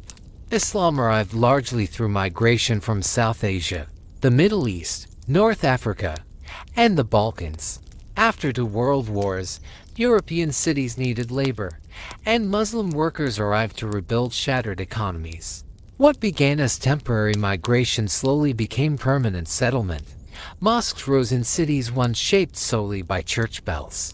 London, Berlin, of the earliest visible symbols of Islam in Britain appeared in Woking, where Indian Muslims helped establish one of the first purpose-built mosques in the country. It became not only a place of prayer, but also a spiritual bridge between East and West, a quiet reminder that Islam had entered Europe not by conquest, but by presence. In post-war Europe, Muslim communities adapted to secular societies, learning to preserve faith in environments where religion was often pushed into the private sphere. New challenges emerged: identity, integration, discrimination, and the struggle to raise children between 2 cultural worlds. Yet Islam endured, sometimes invisibly, sometimes brightly woven into the multicultural fabric of modern Europe. Islam in the United States, from enslavement to identity. The story of Islam in the United States begins not with immigration but with enslavement. Many Africans brought to America in chains were already Muslims. Torn from their homes and stripped of their languages, they quietly preserved fragments of their faith, whispered prayers, fasting, Arabic names hidden beneath forced identities. Over generations, much of this early Islam faded under brutal pressure. Yet its spiritual trace never fully vanished. In the early 20th century, new waves of Muslim immigrants arrived from the Middle East, especially from Syria and Lebanon. They built some of the earliest American mosques in the heartland of the country, including small prayer halls in places like Iowa, far from the coasts and global centers of power. Islam in America grew quietly through farming communities, shopkeepers, and families seeking stability. The Nation of Islam and a new voice, a uniquely American form of Islamic identity, emerged in the 20th century with the rise of the Nation of Islam. Founded in 1930 by Wallace Fard Muhammad, although its theology departed sharply from traditional Islam, the movement offered African Americans something deeply powerful: a dignity, discipline, and resistance to racial oppression. At a time when segregation crushed human worth, the Nation of Islam taught that black identity carried divine meaning. Its most famous figure, Malcolm X, would become one of the most electrifying Muslim voices of the 20th century. After leaving the movement and performing the Hajj in 1964, Malcolm embraced Orthodox Sunni Islam. What he found in Mecca transformed his vision. For the first time, he saw Muslims of every race standing equal in prayer. He returned to America with a radical new message: not separation but human unity under God. His life ended in assassination, but his words continue to echo across generations. Faith in the Western world. By the late 20th century, Islam had become one of the fastest growing religions in both Europe and North America. Mosques multiplied, Islamic centers, schools, and universities emerged. Converts joined from every ethnic background, drawn by spirituality, discipline, community, or philosophical depth. Islam in the West took many forms: traditional immigrant Islam, African American Islam, academic and philosophical Islam, youth-driven digital Islam. It was no longer a foreign presence. It had become a Western reality. One striking example of this cultural fusion occurred in London in the 1950s, where even events that seemed unthinkable, such as public celebrations combining Islamic modesty with modern social life, took place. Faith proved capable of entering modernity without dissolving into it. Many passed through one storm. As the colonial age gave way to the modern world, Islam did not choose a single response. Instead, it unfolded through many paths at once. Reformists, like Al-Afghani, sought salvation through reason. Islamists, like Albana, called for a return to the roots.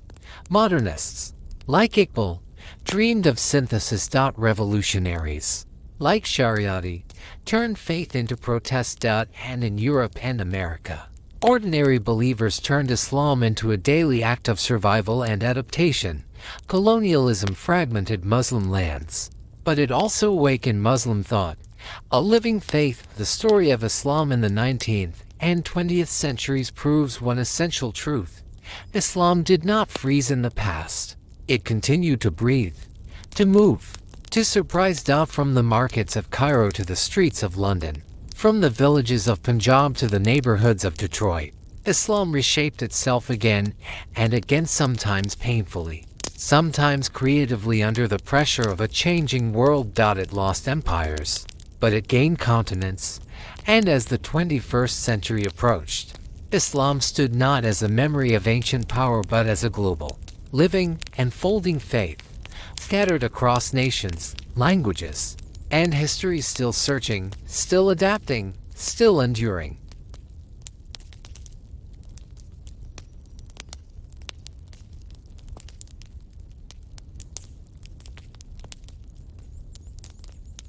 Conclusion: the light that endures. From its first quiet call in the deserts of Arabia, Islam traveled a path few could have imagined. What began as the voice of one man in a fractured tribal world became a civilization that shaped continents, languages, sciences, and the inner lives of millions.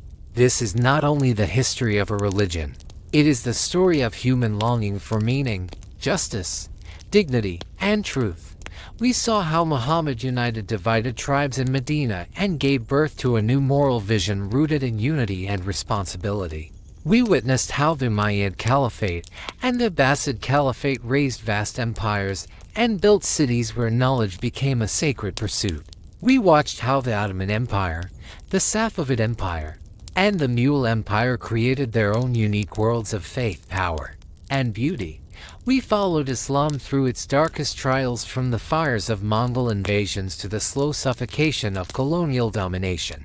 Again and again, the civilization seemed broken, and again, it found ways to heal through mysticism and law, through poetry and reform, through revolution and quiet devotion. At every turning point, Islam revealed itself not as a frozen monument, but as a living current, changing in form, yet carrying the same inner flame. Islamic civilization was never a monolith. It was a tapestry woven from triumph and tragedy, reason and devotion, philosophy and prayer, authority and rebellion.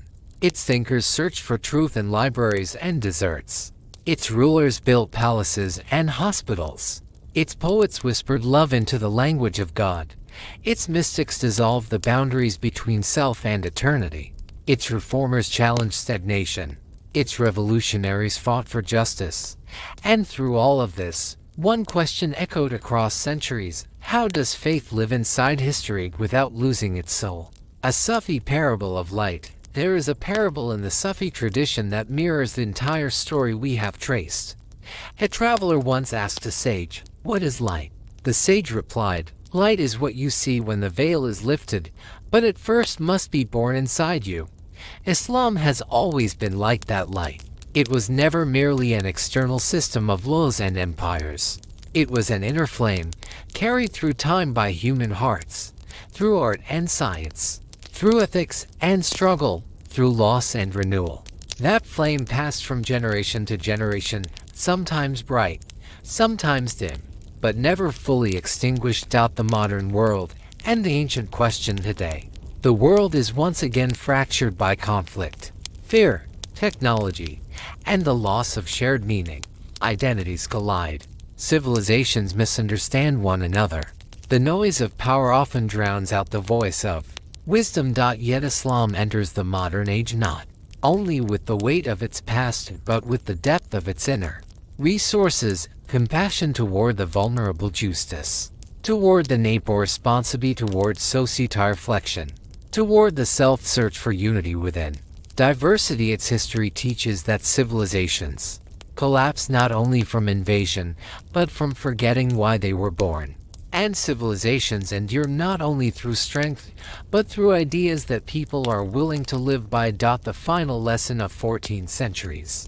Perhaps the deepest lesson of these many centuries is this: every crisis hides within it the seed of a new beginning. But only if there is will to nurture it. Only if there is courage to change without losing the soul. Only if people choose meaning over fear. Islam's journey shows that faith does not survive by standing still. It survives by walking forward, wounded, questioned, transformed yet alive. Empires vanish. Borders fade. Languages change. But the human search for the divine, for justice, for purpose remains. And as long as that search continues, the story of Islam, like the light in the Sufi parable, will continue to be born again within those who carry it.